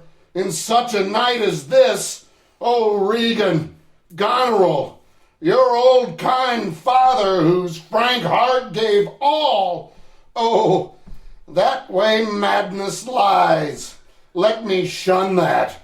No more of that. My good lord, enter here. Prithee, go in thyself. Seek thine own ease. This tempest will not give me leave to ponder on things will hurt me more. But I'll go in. In, boy, go first. You houseless poverty. Nay, get thee in. I'll pray, and then I'll sleep. Fathom and half, poor Tom. Come not in here, nuncle. Here's a spirit. Help me. Help me! Give me thy hand. Who's there? A spirit! A spirit! He says his name is Poor Tom. What art thou that dost grumble there in the straw? Come forth. Away. The foul fiend follows me. Through the sharp hawthorn blows the cold wind. Go to thy cold bed and warm thee. Didst thou give me all to thy daughters? And art thou come to this? Who gives anything to poor Tom, whom the foul fiend hath led through fire and through flame, through lord and whirlpool, o'er bog and quagmire, that hath laid knives under his pillow and halters in his pew, set ratsbane by his porridge, made him proud of heart to ride on a bay trotting over a horse over 4-inch bridges, to course his own shadow for a traitor? Bless thy 5 wits! Tom's a cold. Oh, doody. Do poor Tom some charity, whom the foul fiend vexes. There, I could have him now, and there again, and there. Has his daughters brought him to this pass? Couldst thou save nothing? Wouldst thou give him all? Now all the plagues that in the pendulous air hang faded o'er man's faults light on thy daughters. He hath no daughters, sir. Death, traitor! Nothing could have subdued nature to such a lowness but his unkind daughters. It is the fashion that discarded fathers should have thus little mercy on their flesh. Pillicock sat on Pillicock Hill. Hello, loo. This cold night will turn us all to fools and madmen. Take heed of the foul fiend. Obey thy parents. Keep thy words justice. Swear not. Commit not with man's sworn spouse. Set not thy sweetheart on proud array. Tom's a cold. What hast thou been? A serving man, proud in heart and mind, that served the lust of my mistress's heart, and did the act of darkness with her, swore as many oaths as I spake words, and broke them in the sweet face of heaven. Let not the creaking of shoes, nor the rustling of silks betray thy poor heart to woman. Keep thy foot out of brothels, and defy the foul fiend. Still through the hawthorn blows the cold wind, says Noni. Dolphin, my boy, Sessa! Let him trot by. Thou wert better in a grave than to answer with thy uncovered body this extremity of the skies. Is man no more than this? No more but such a poor, bare, forked animal as thou art? Off, you lendings! Come, unbutton here. Ah! Prithee, Knuckle! Be contented! 'Tis a naughty night to swim in! Now, a little fire in a wild field were like an old lecher's heart, a small spark, all the rest on the body's cold. Look, here comes a walking fire. Oh, this is the foul fiend Flippity-Gibbet. He begins at curfew and walks till the first cock. How fares your grace? What's he? Who's there? What is it you seek? What are you there? Your names? Oh, Tom, that eats the swimming frog. Beware my follower. Peace, smoking, peace, thou fiend. What? Hath your grace no better company? Oh, the Prince of Darkness is a gentleman. Moto he's called, and Mahu. Our flesh and blood, my lord. Yeah, they go on for a bit. I was just really getting into it. Okay, I'll skip to the end of, you don't care about me. And bring you where both fire and food is ready. First, let me talk with this philosopher. What is the cause of thunder? Good my lord, take his offer. Go into the house. I'll talk a word with this same learned Theban. What is your study? How to prevent the fiend and to kill vermin. Let me ask you one word in private. Ask him once more to go, my lord. His wits begin to unsettle. Canst thou blame him? His daughters, yada yada yada yada yada. No father has his son dearer. True to tell thee, the grief hath crazed my wits. What a night's this! I do beseech your grace. Oh, cry you mercy, sir. Noble philosopher, your company. Tom's a cold. And fellow there, into the hovel. Keep thee warm. Come, let's all in. This way, my lord. I will keep still with my philosopher. Good my lord, soothe him. Let him take the fellow. Take him you on. Sirrah, come on, go along with us. Come, good Athenian. Athenian. Come, good Athenian. No words, hushed, yada yada. Okay, I felt good about that. Did y'all have anything else you wanted to do again, or are you content with moving right along? And I like that you all naturally kind of came down in volume as the scene went on, because that will give you a nice little thing to work with the sound. Okay, y'all do not appear again until page 57. Scene 11. And now you guys can all speak just at normal volume again. The storm is still going, but I'm going to say you're all further inside the cave, hovel, whatever, and don't need to speak to be heard over the storm. And let's keep where you are physically. You don't need to change your blocking at all. Center. Okay. This scene's kind of kooky. I say kind of. This scene's very kooky. And it's also kind of, I think, at least just based on the text, a little hard to follow what's happening. So now they are all huddled together in the shelter against the storm, and they decide to hold a trial to convict Lear's daughters of whatever. And so they're referring to a lot of things that they're seeing that is literally like the shadows on the cave walls, because they have like a little fire that they're all huddled around, and so they're literally seeing their shadows and being like, oh, there she goes! And like this is like no one is remotely sane in this scene. Everyone is far past the point of sanity. So I'm wanting very high energy, a lot of laughter, because I think like madness breeds company, and so everyone is just like in on like this weird, silly little joke. Like it's that time of night where everything is funny. I think it's like I like that note. It's that time of night where like they're saying awful, wicked things, but it's like. Like we're gonna condemn her to death. Like just lots of giggles. Do you want that energy like throughout the whole scene, like starting on page 57 or later? Or Good question. Doug, this is how I felt at the end of Jane Eyre rehearsal on Thursday. Yeah? Actually, maybe the entire thing. Like, after we had dinner, I was in, like, such a kooky mood that rehearsal. Well, it's probably what you ate. It was probably the Grahau from That's right. Lemongrass. That's right.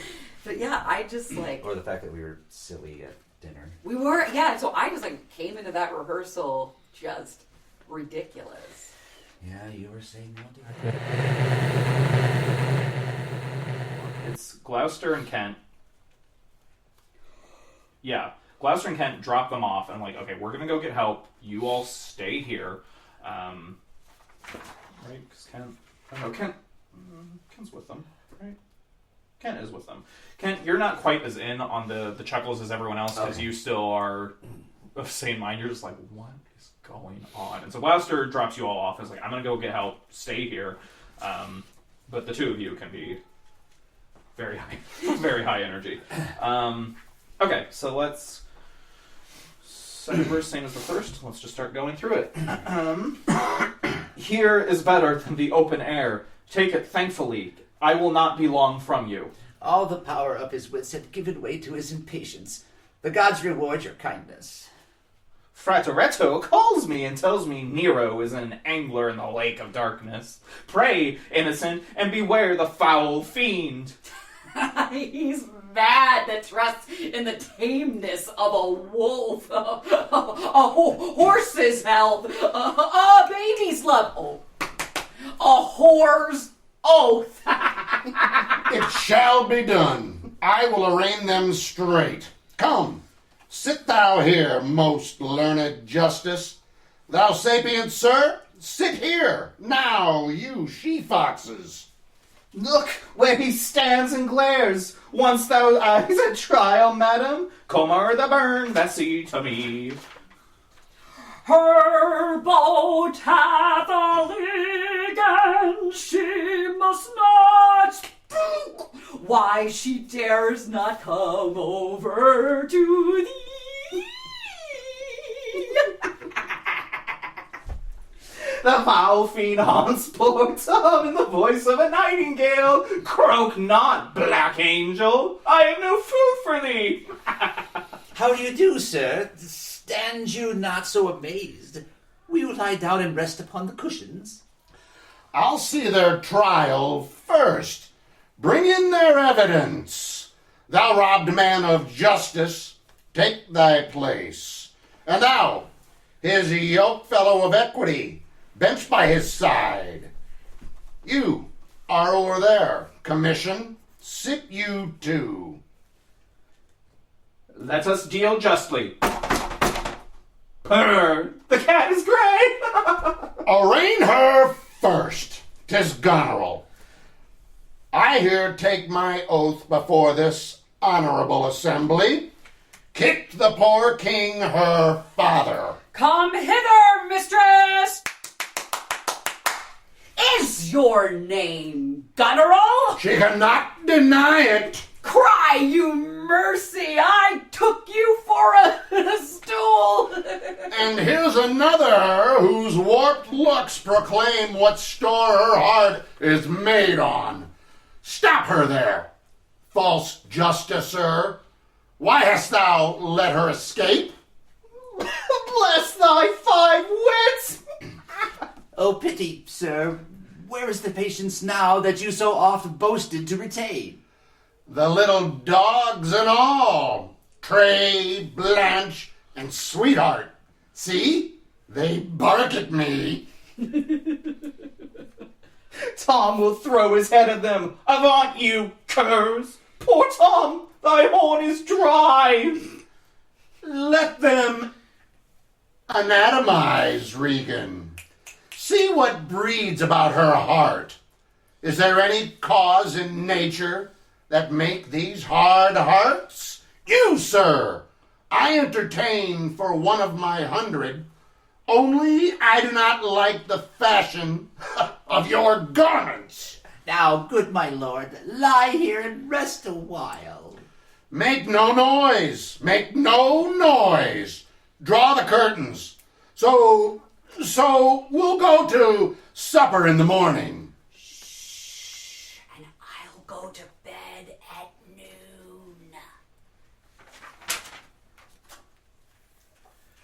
Come hither, friend. Where is the king, my master? Here, sir. But trouble him not. His wits are gone. Good friend, I prithee, take him in thy arms. I have overheard a plot of death upon him. There is a litter ready. Lay him in it, and drive toward Dover, where thou shalt meet both welcome and protection. Take up thy master. If thou shouldst dally half an hour, his life stand in assured loss.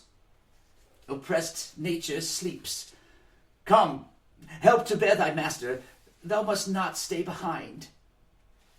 And that's it for you guys in this scene. All right, groovy. How are we doing on time? We're doing great on time. Okay, and then a heck of a bunch of stuff happens, and you guys come back on page. I say you guys. Lear comes back on page 80. Shelley and Doug, I think you guys both are not in this scene. Correct. You are not in the scene, so you guys can just chill for a little bit. So what's happened in the meantime, the interim, is Gloucester went back to his castle and had his eyes gouged out. And so now he had his eyes gouged out. He's thrown out of his own castle. He's now wandering the kingdom blind. He stumbled upon his son Edgar, who is still in character and still refuses to drop his silly little voice, even though his father is blind. And so he has led his blind father to the cliffs of Dover, the highest cliffs in the kingdom, because his father wants to throw himself from the cliff and kill himself. And so he leads him to just a little hill, and it's like, can't you hear the birds? Can't you hear the ocean? This is it. And then Gloucester throws himself on the ground, and then thinks he's dead. And Edgar's like, you fell such a crazy height. And Gloucester's like, what? And then, while all this is happening, then Lear runs through, just naked. He has a little crown of thorns. He is, Nice. Yeah. He, Get that baseball cabinet. Knock it out of the park. It's coming full circle. It's a prosthetic here, yeah. Let that be your subtext. Because they did try to take him to protection, and he because he's just fully mad, broke free and is just now running baseball bat in the wind through the fields. And so that's the context for these two characters, is that they just dealt with this man believing he committed suicide, and now they see a naked king in front of them, so they are also what the hell is happening? So Lear's at his most mad in the scene, his most kooky, or what have you, because in a minute a bunch of attendants are going to come in to fetch him, and he's literally going to just run off. So I will have you standing for this, Mark.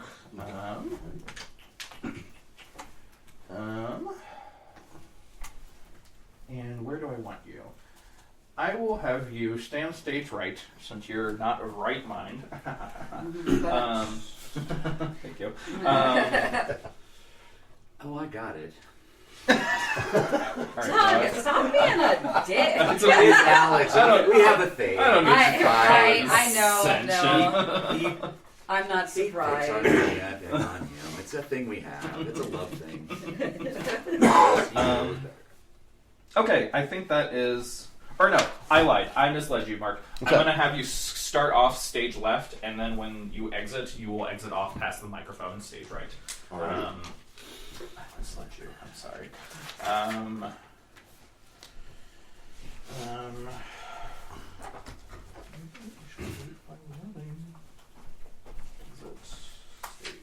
Stage right. Okay.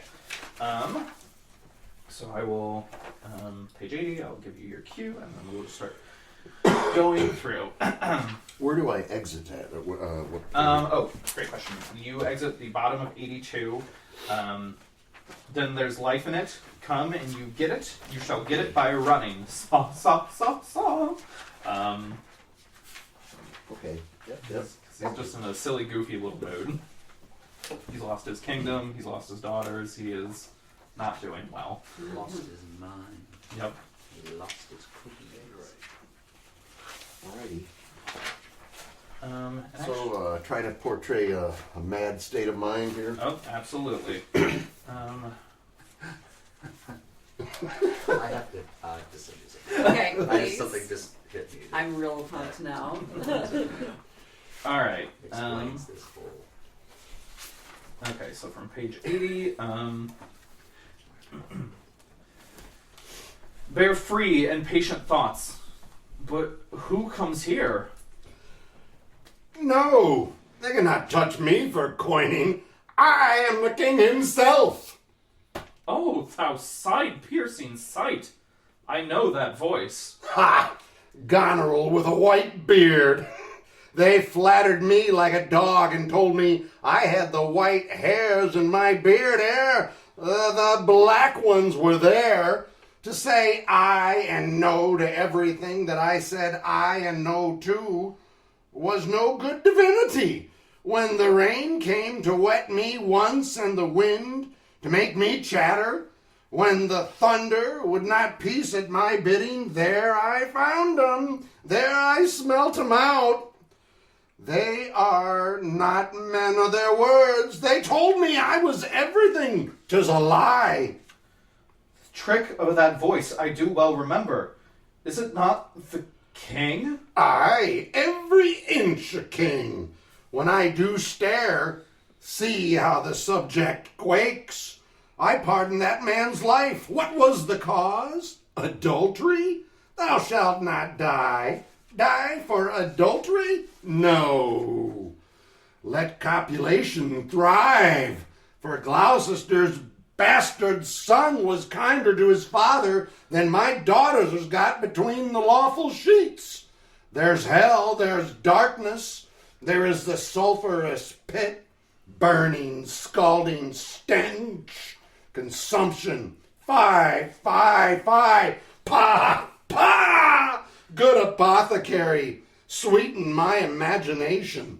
There's money for thee. And then could I have you do just the first sentence of that one more time? Gloucester? Gloucester, yes, yes, yes. I keep pronouncing that wrong, I'm sorry. You're okay. There's too many letters. I agree. Yeah, well, I'm vowels. sorry. Yeah.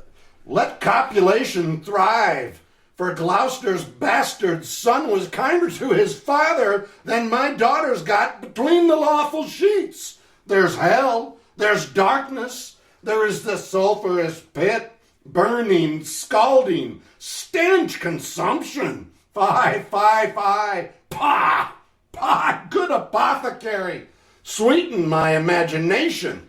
There's money for thee. Oh, let me kiss that hand. Let me wipe it first. It smells of mortality. Oh, ruined piece of nature. Dost thou know me? I remember thine eyes well enough. Dost thou squint at me? No, no. Do thy worst, blind Cupid. I'll not love. Read thou this challenge. Mark but the penning of it. Were all thy letters suns, I could not see. Read.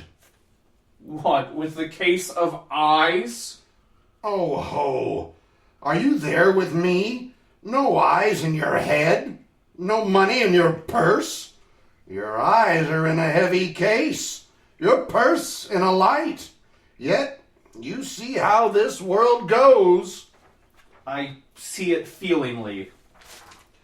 What? Art mad? A man may see how this world goes with no eyes. Look with thine ears. See how yon justice rails upon simple thief? Change places and handy-dandy. Which is the justice? Which is the thief? Now, now, now, now. If thou wilt weep my fortunes, take my eyes. I know thee well enough. My name is Gloucester. When we're born, we cry that we are come to this great stage of fools. I'll put it in proof. And when I have stolen upon these sons-in-laws, then kill, kill, kill, kill, kill. Could I have you just do from I Know Thee Well, thy name is Gloucester. About halfway down that line. Yep. Thy. Yep, thy. Yep. I know thee well enough. Thy name is Gloucester. When we are born, we cry that we are come to this great stage of fools. I'll put it in proof. And when I have stolen upon these sons-in-laws, then kill, kill, kill, kill, kill, kill! And then actually, could I have you, on that then kill, kill, kill, kill, and I'll have you just do that one more time. Cross over here, stage right. Okay. And then from there you can exit out, just because I have the attendant entering Okay, all right. stage left. And you want me to start that on... You can just take it from then kill, kill, kill, kill. Okay. And just cross over. Then kill, kill, kill, kill, kill, kill! Oh, here he is! Lay hand upon him. Sir, your most dear daughter. No rescue? What? A prisoner? I am even the natural fool of fortune. Use me well. You shall have ransom. Let me have surgeons.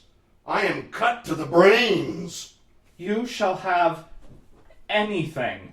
No seconds. All myself. I will be jovial. Come, come. I am a king. Masters, you know that. You are a royal one, and we obey you. Then there's life in it. Come and you get it. You shall get it by running. Sa, sa, sa, sa! Fantastic. Okay. 2 more scenes, and then we're there. Okay. Next scene, scene 17. They have corralled Lear. They've given him some good medication. So he's sleeping now. He is feeling a little less mad. And so I'm going to slide this chair. He's taking an Ambien. A little bit, yes. You can use one. They gave him some NyQuil and some Ambien. Maybe an edible too. Like, Yeah. let's control They're a lot like, of just things give him at it. everything. Yeah. Surely something will work. Yeah. All right, and so then so he's been returned to Cordelia's camp, so he's safe. Not weird anymore. Not, David. nope, you're back to just normal old Cordelia. And so, Mark, I'll have you just sitting in this chair, and then if you could do some gentle, like, snoring sounds, some heavy breathing, something to make it sound like Lear is sleeping. And then, for some reason, Kent is still keeping up the voice. Why? I'm not going to question Shakespeare, but Kent is still in character. Lear is safe. I don't know why. He knows Cordelia. Cordelia knows him. He's still in voice. So keep doing your silly little voice, Doug. Doug, I'll have you stage right. Shelley, I'll have you stage left. And then, yes, I think just have this little conversation over him. And then when it gets to the very bottom of page 86, and it says Kissing Lear, if you could just your hand, just to give the sound effect.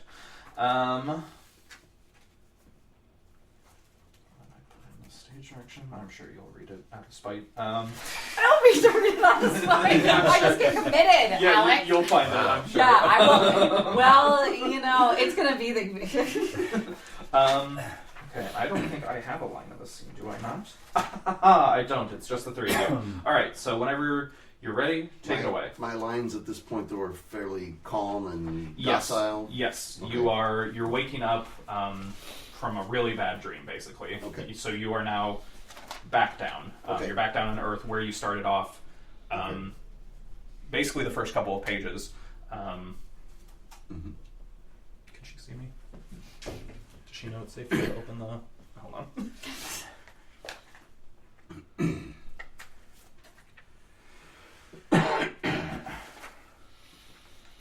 Okay, so I'll wait for the garage door to open and then we'll go. But yes, you are calm again, and you're pretty much calm, docile the rest of the play. Okay. until the very end where you come in with your dead daughter. Then you can be upset again. But until then, you're back down on Earth with the rest of us. Okay. I'll give her another minute. The door went up, I heard. Thank you all for doing this. I'm having a blast. I am too. Yeah, thanks for inviting us. You Thank guys you for are asking. doing really great work. Yeah,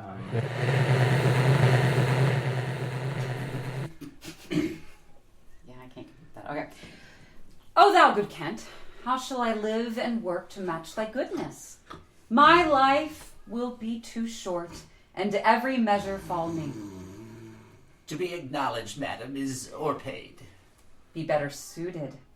These weeds are memories of those worser hours. I prithee, be better suited. These weeds are memories of those worser hours. I prithee, put them off. Pardon, dear madam, yet to be known shortens my maiden tent. Then it be so. My good lord, how does the king? Madam, sleeps still. Oh, you kind gods, cure this great breach in his abused nature. So please your majesty that we may wake the king. He hath slept long. Very well.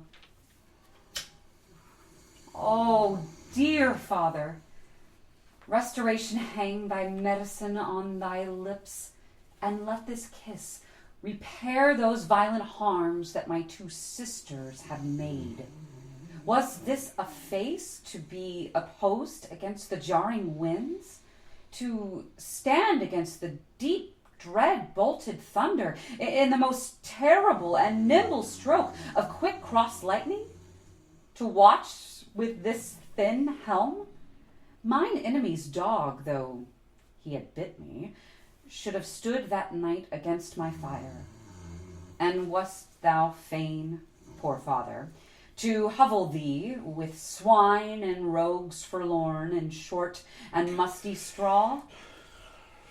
'Tis wonder that thy life and wits at once had not concluded at all. Oh, how does my lord? How fares your majesty? You do me wrong to wake me out of the grave. Thou art a soul in bliss, but I'm bound upon a wheel of fire, that mine own tears do scald like molten lead.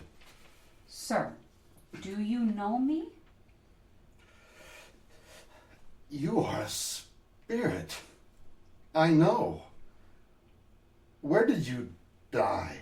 Still far wide. Where have I been? Where am I? Fair daylight.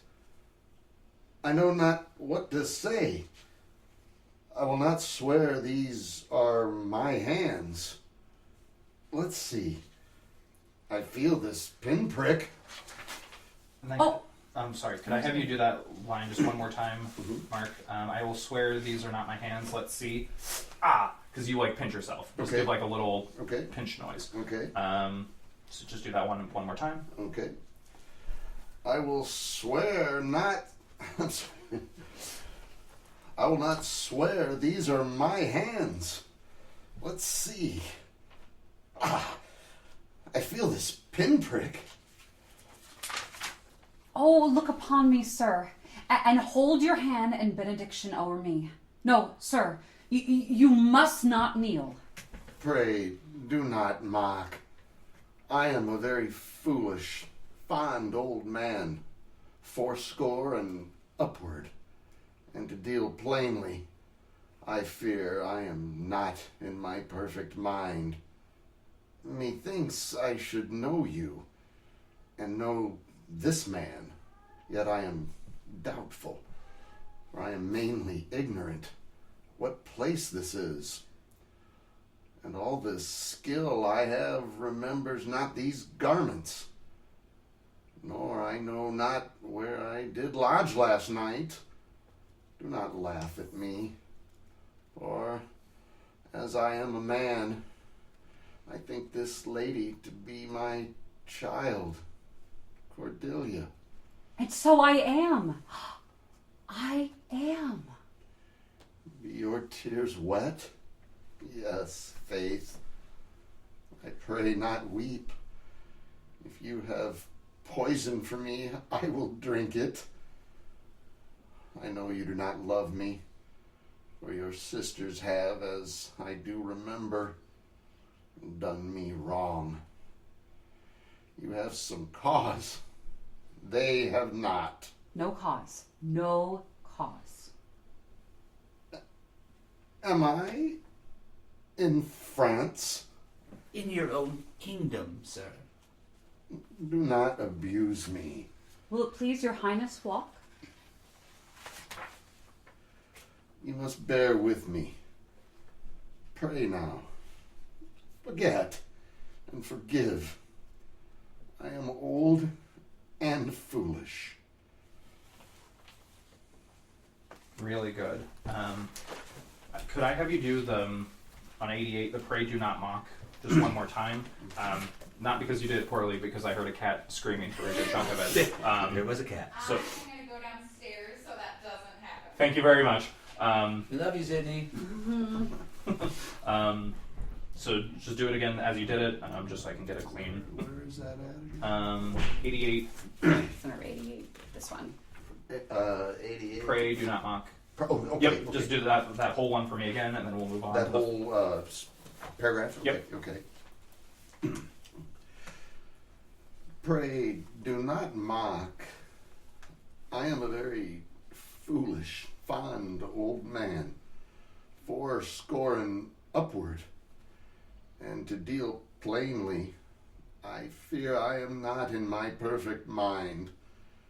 Methinks I should know you, and know this man. Yet I am doubtful, for I am mainly ignorant what place this is, and all the skill I have remembers not these garments, nor I know not where I did lodge last night. Do not laugh at me, for as I am a man, I think this lady to be my child, Cordelia. Beautiful. Okay. Last scene. Then we're all dead. Okay. Well, all of us except Ken. Okay.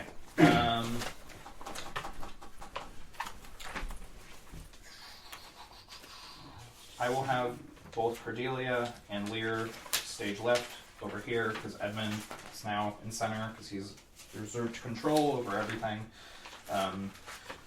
So just the lines on page 95, you will both give them stage left, and then you will be exited for several pages. Well, Shelley, you'll be dead at that point, so. Yep, I was like, peace out, y'all. So once you're done with that line, you can just sit down and be done until the very end. Try to be dead, would you? And then, where the hell does Kenton enter? 103, I believe. Bottom? Is that the first one? Yes. It sure is. Do I still want you doing your silly little voice? It doesn't say that I'm in No, disguise at that point. we can have you back to your good old self. I'm not sure I know what that is, but I'll try. And you will enter from stage right, Doug, when you get there, and you will just say stage right. So enter on that line, and then stay over there for the rest of your lines. And then, Mark, when you re-enter on the bottom of 104, you will enter from stage right and just start your line over there and work your way back to center, where you will sit in that chair, cradling the body of your dead daughter. That page 104 is where that's the only part I have left, right? Correct. Okay. Okay. Yep, you just have that, and then the last couple pages, and then you die. Tragically, heartbreakingly. Alright, so let's start at the top of the scene with you two stage left. Stick on my sticky notes. Okay. So on page 95, both Mark and Shelley, you guys will be here stage left. And then Doug, you will enter when it's time. And we'll just jump through most of this scene.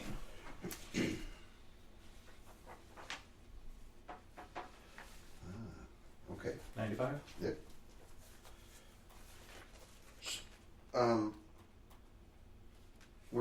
I should be over. Yes. Yes. Yeah, I'm sorry. No, you're okay. I'm trying to organize it. No, you're okay. There's a lot happening in the scene.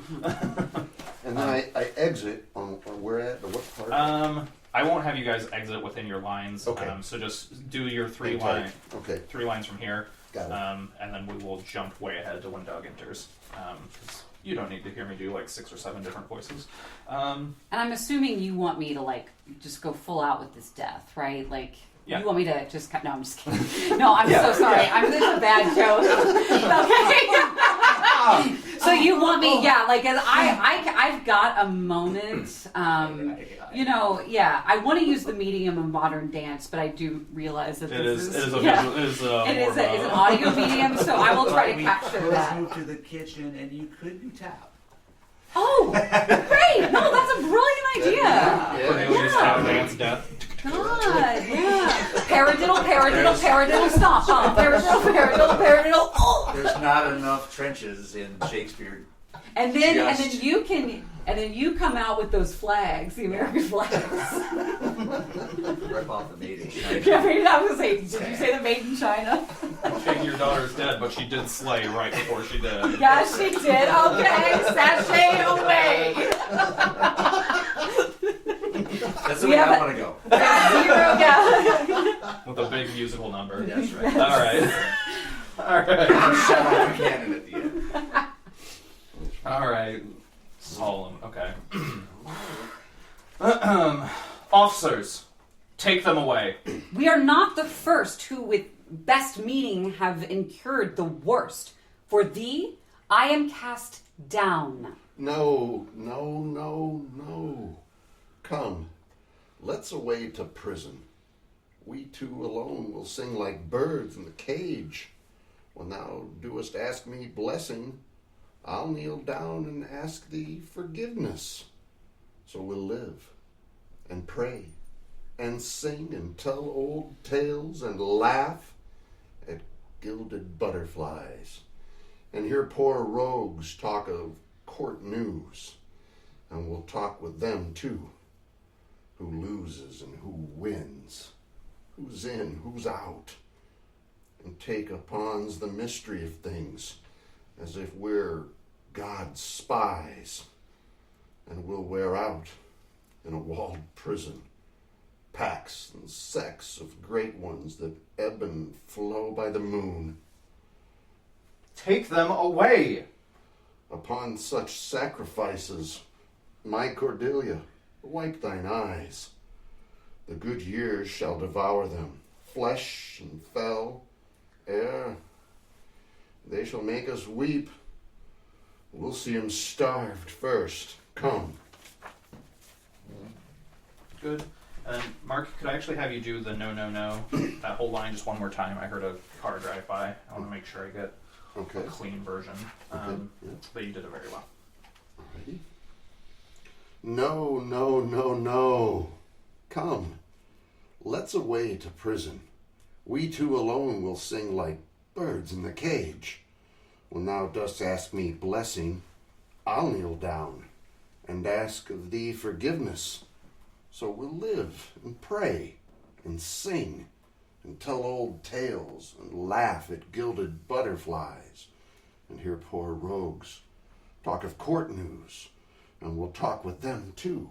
Who loses and who wins, who's in, who's out, and take upon the mystery of things as if we were God's spies. And we'll wear out in a walled prison packs and sects of great ones that ebb and flow by the moon. Fantastic. All right. We'll hop along to Doug's entrance on page 103. I'm sorry.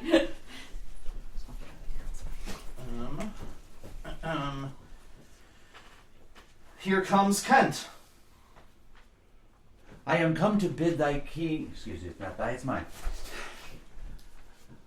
I am come to bid my king and master a good night. Is he not here? Great thing of us forgot. Speak, Edmund. Where is the king, and where's Cordelia? They go on for quite a while, just totally ignoring that you're standing there. Lear at the bottom of page 104. Oh, and then Lear comes in. Okay. Doug, I'm going to have you end up stage left just to get out of Mark's way. And then just come in at a 10, Mark, because this is the final injustice. So when you say a 10, I mean, is he hysterically mad here? Is he sad, or is he Hysterically sad. Hysterically sad. Because he's had his horrible daughters do all these things to him, and then he finally reconciled with his favorite daughter, and then, like, basically minutes later, she was killed right in front of him. So it's not going well for him. So I have a question for Sure, you. absolutely. It's got this howl, howl. So I watched a version of this, and he says howl. He goes, howl. Is that what you want, or is he supposed to be howling? How do you want that portrayed? I think I would be happy. Ultimately, what I want is the emotion and the volume of it. So if you would rather just let out like a strangled like cry, or Okay. if you want to say howl, whatever is most comfortable for you, I will be happy with. It's just more about coming in on that really high note that I'm looking for. Okay. Emotional high note, not actual like. And this is at a death. Yeah. Okay. All right. All right.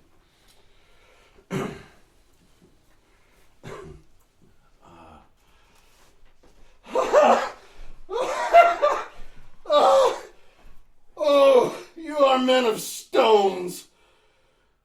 Had I your tongues and eyes, I'd use them so that heaven's vault would crack. She's gone forever. I know when one is dead. And when one lives, she's dead as earth. Look, lend me looking glass. If that her breath will mist or strain the stone, why then she lives. Is this the promised end? Or the image of that horror fall and cease. This feather stirs. She lives. If it be so, there's a chance which does redeem all sorrows that ever I have felt. Oh, my good master. Prithee away. 'Tis noble Kent, your friend. A plague upon you, murderers, traitors all. I might have saved her. Now she's gone forever. Cordelia, stay a little. Ah! What is it thou sayest? Her voice was ever soft, gentle and low. An excellent thing in woman. Edmund, my lord, is dead. A trifle, yada yada yada. All friends shall taste the wages of their virtue, and all foes the cup of their deserving. My poor fool is hanged. No life. Why should a dog, a horse, a rat have life? Now no breath at all. Thou will come no more. Never. Never. Never. Never. Never. Oh, pray you unto this button. Thank you, sir. Do you see this? Look at her. Look at her lips. Look there. Look there.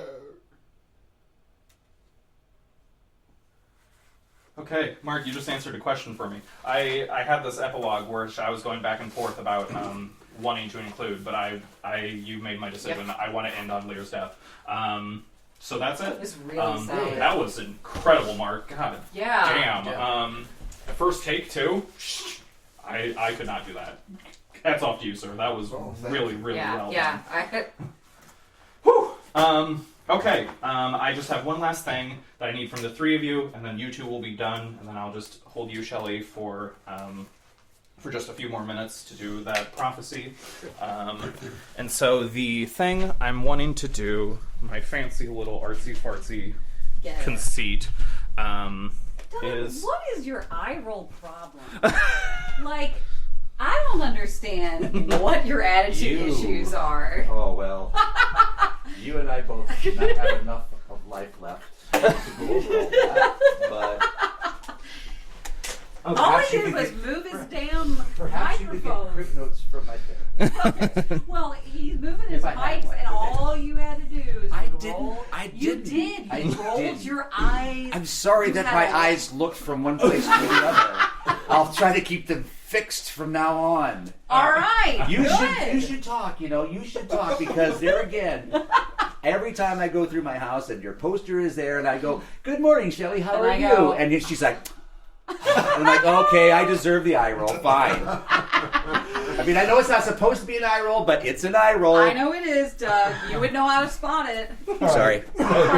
So sorry. Okay. If I could get We get delirious. If I could get the three of you here in front of the microphones, I want the play to start with a breath and end on a breath. Oh. And so I'm having everyone's recording this where I'm going to have them breathe in and then breathe out. And so we'll just do some synchronized breathing, and then I'm going to edit it together so that way when Lear dies, it's a big exhale, and then the play is over. So we'll just all get the breath out, and then we'll just do some breaths together.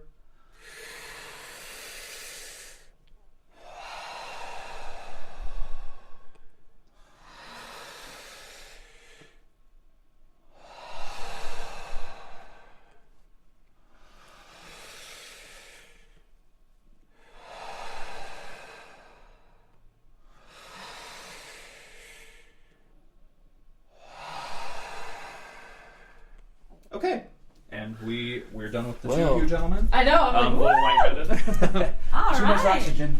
And then, Shelley, I will retain you for that prophecy. Then, Yay, I have a prophecy. Yeah, well, What page is the prophecy on again? I think 48. I thought it was yours. You should know. Doug, quit with your attitude. So go I'm to your event. sick. We've Yeah. had enough of you. Not in the bed. I'm just going to watch the Brundles' new movie.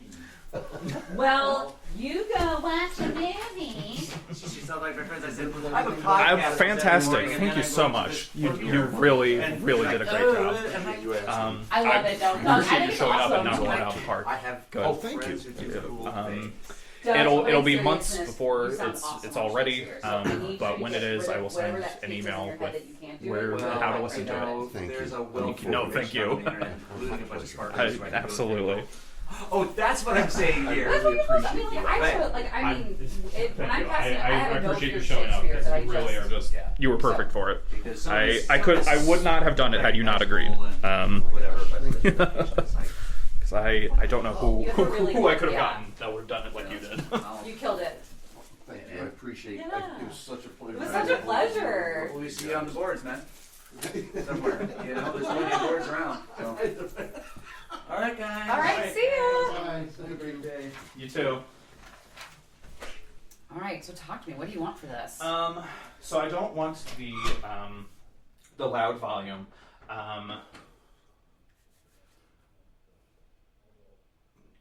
What do I want for this? Not sing-songy, spoken through. I kind of want to see just what your natural inclination is and what you wanted to go through and do first. Then I might give you some more notes. And then when we get to recording on the tape, I'll give you some more specifics then. Okay. So let's just start and see where your instincts take you. So my gut instinct right now is to actually make this a bit more poignant and like serious. Is that Yes. okay? Yes. Great. Yes. Thank you. Great. So that's like so it's not like this is because I'm alone on stage. Correct. So it's like I can kind of let that guard down a little bit. This is not the fool being goofy. This is not the fool making light of anything. This is the fool being well alone. Like Lear and Kent are gone. It is just the fool on stage, directly addressing the audience in a way that is not aside. You're not explaining anything about your inner thoughts. You are just speaking truth to power, basically. Yeah. And so this is you directly communicating to the audience. So there's nothing goofiest about it. It's like, y'all listen up, because I got some real shit to tell you right now. Great. Okay. That's like my instinct on this one. Okay. Excellent.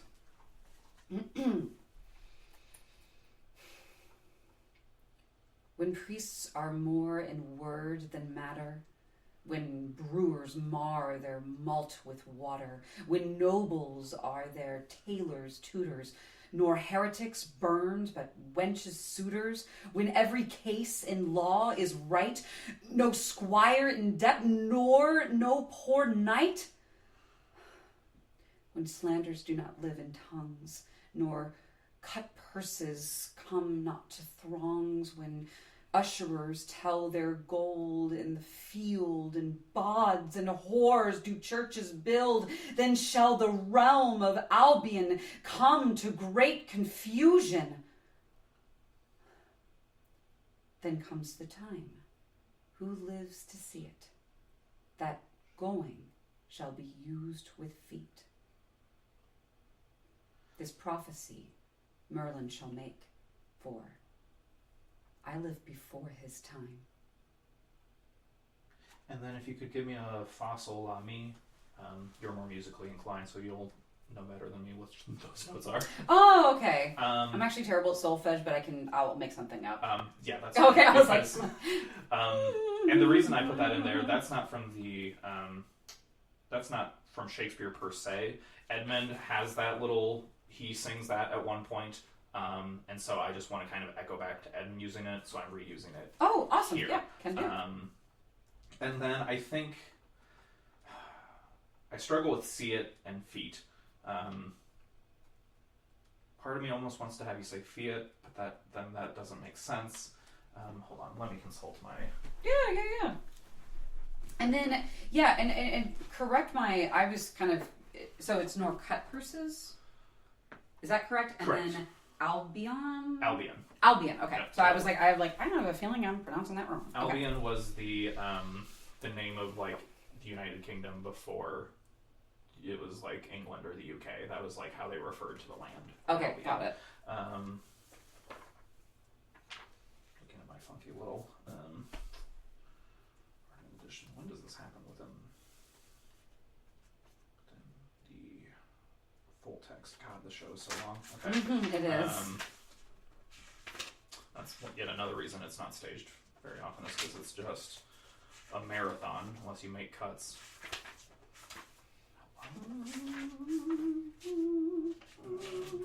Conpiece. I'll speak a prophecy ere I go.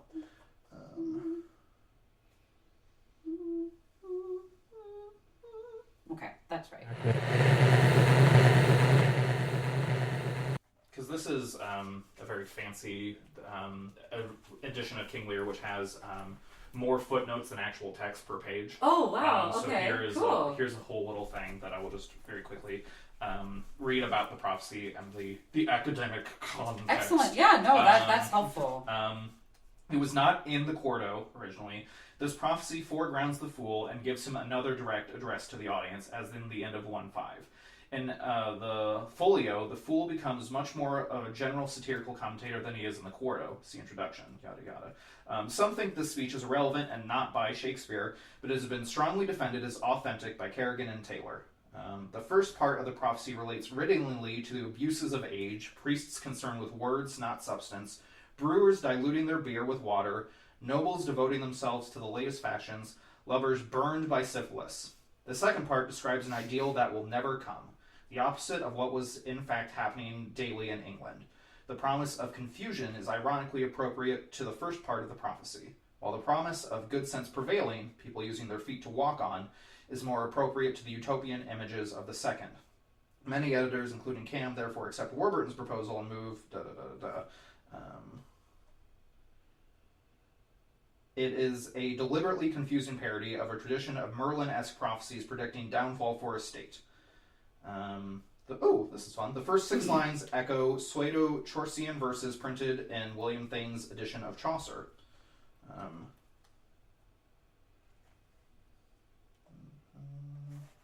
This really goes on. Okay, so basically it's Shakespeare was really feeling himself artistically this day. Yeah, okay. So when does that change happen? That's what I was going to ask you. Like, where do you feel? Because I kind of want a shift in tone to help Yep. distinct that. When every case and law is right.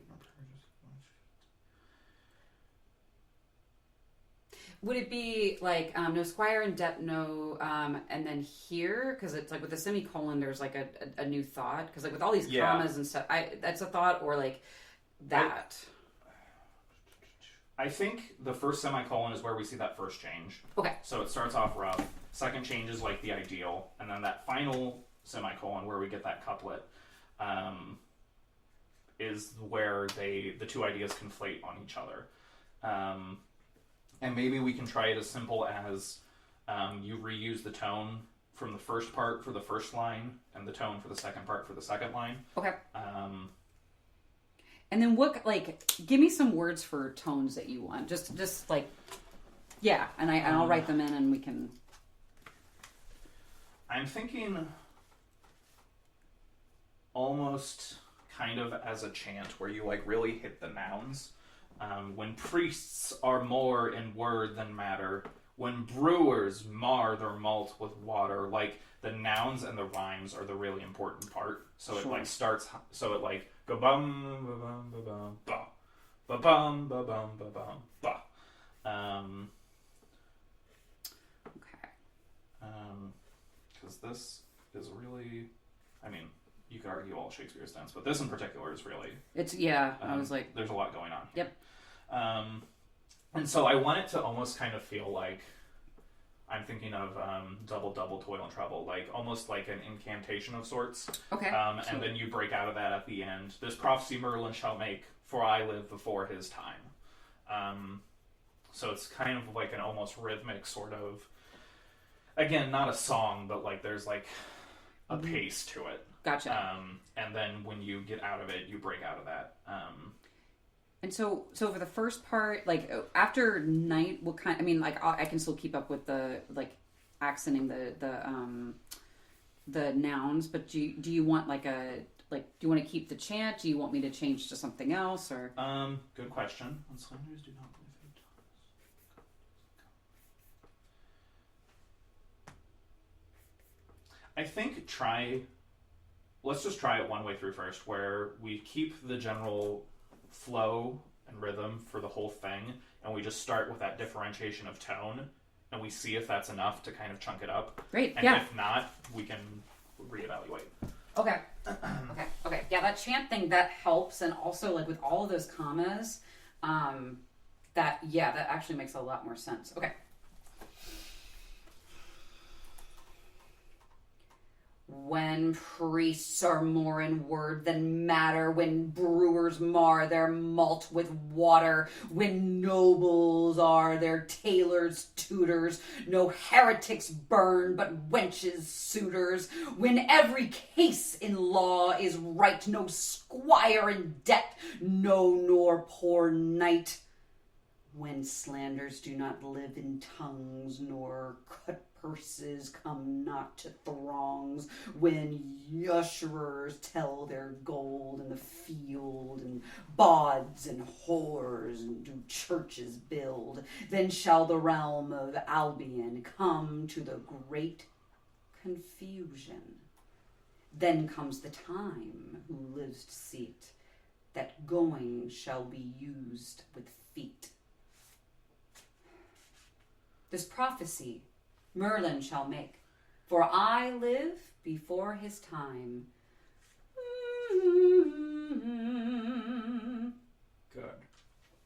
I really like that at the very end. Okay. This word usurers or usurpers or did I? Yeah, is it users or I probably said it wrong. Did I Usurers. transcribe it wrong? Let me see if I can find it in here. I should have put a bookmark on it because I just had it. Okay. This prophecy, ere I go. No, of course not. Why would you have a footnote for that word? When all else fails, Google. Because I don't even. Yeah, no, I got everything else. User. It almost feels like a typo. Usurper? No, it's a word. Oh, interesting. I would not have guessed that. Usurer. Usurer. A person who lends money at unreasonably high rates of interest. Oh, we should bring that word back. Usurer. Extortionate moneylender, similar. Okay. When usurers tell their gold in the field. Oh, that makes a lot more sense now. Yeah, I love that. Thank you, Google. When usurers. Okay.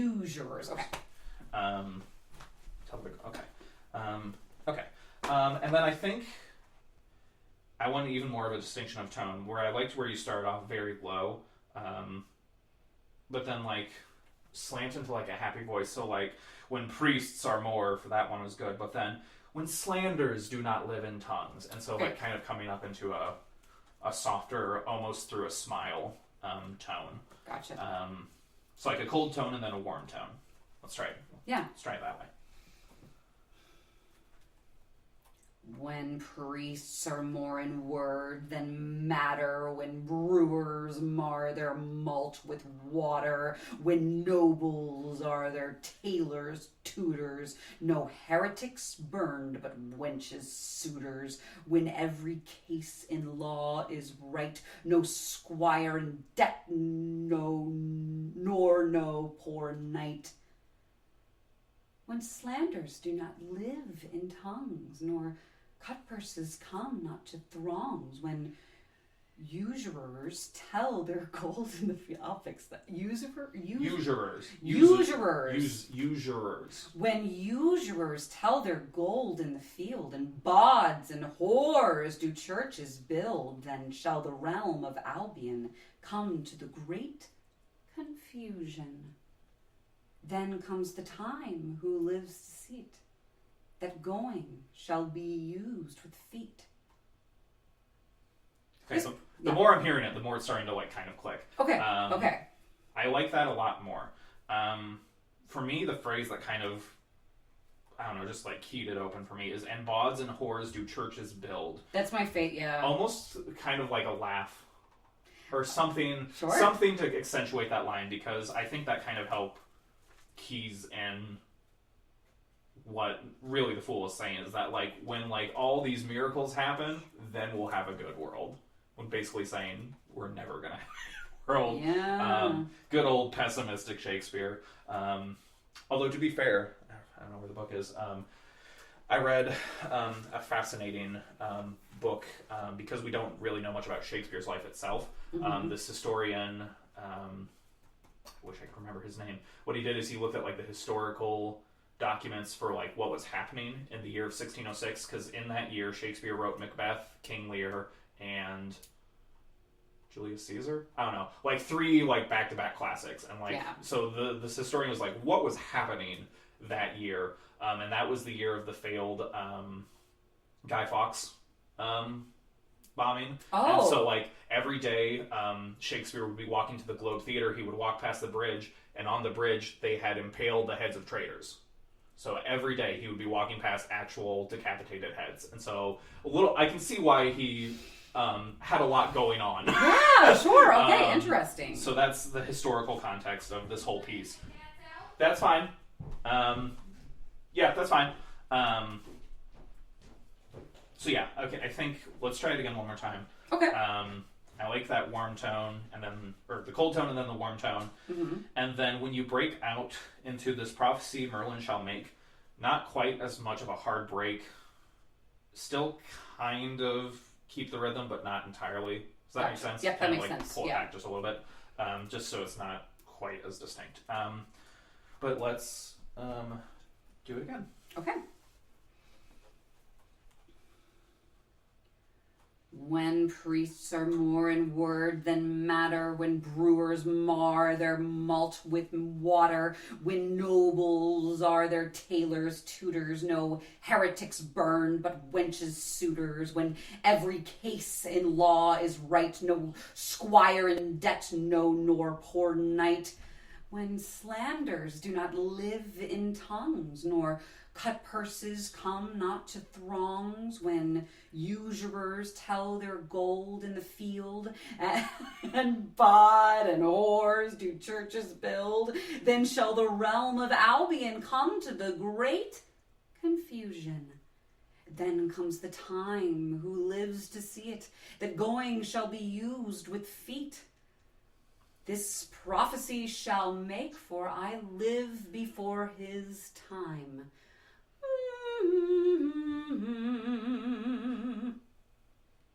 Really good. I think that's basically it. I want to have you do it just one more time. Yeah. I'm going the other way. Instead of see it and defeat it, I want seat and defeat. Seat and with feet. Yeah. Okay. Just kind of help keep that rhyme. And take just a little bit more of a pause after no poor night. Yeah, right? Tongue twister. Mm-hmm. Nor no poor night. Take more of just a beat there, just to kind of help, once again, set those apart a little bit. But I think those are the last notes I have. Awesome, yeah. When priests are more in word than matter, when brewers mar their malt with water, when nobles are their tailors' tutors, no heretics burn but wenches' suitors, when every case in law is right, no squire in debt, nor no poor knight. When slanders do not live in tongues, nor cut purses come not to throngs, when usurers tell their gold in the field, and bawds and whores do churches build, then shall the realm of Albion come to the great confusion. Then comes the time who lives to seat, that going shall be used with feet. This prophecy Merlin shall make, for I live before his time.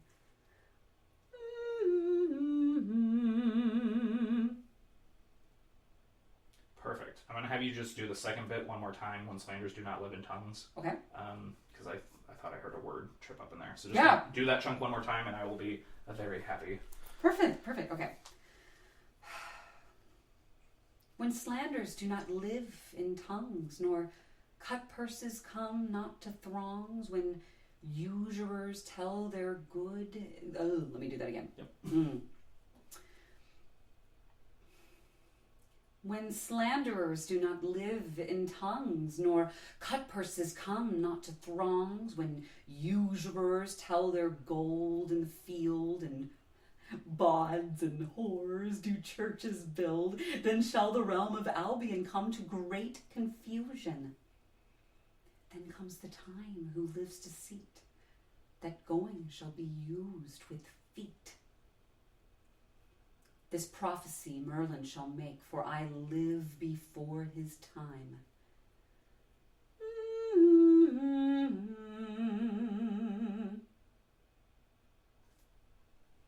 Perfect. Okay. Awesome. All right, so then I will... You just heard Barely There Theater's rehearsal for Lear and His Companions in our recent production of King Lear, featuring the voices of Mark Garden, Shelley Cooper, Doug Kutzli, and Alexander Richardson. Be sure to subscribe so you can get notified for all of our future episodes where the rehearsals for the play you just heard will come out, as well as all future radio plays. Once again, thanks for listening to Barely There Theater.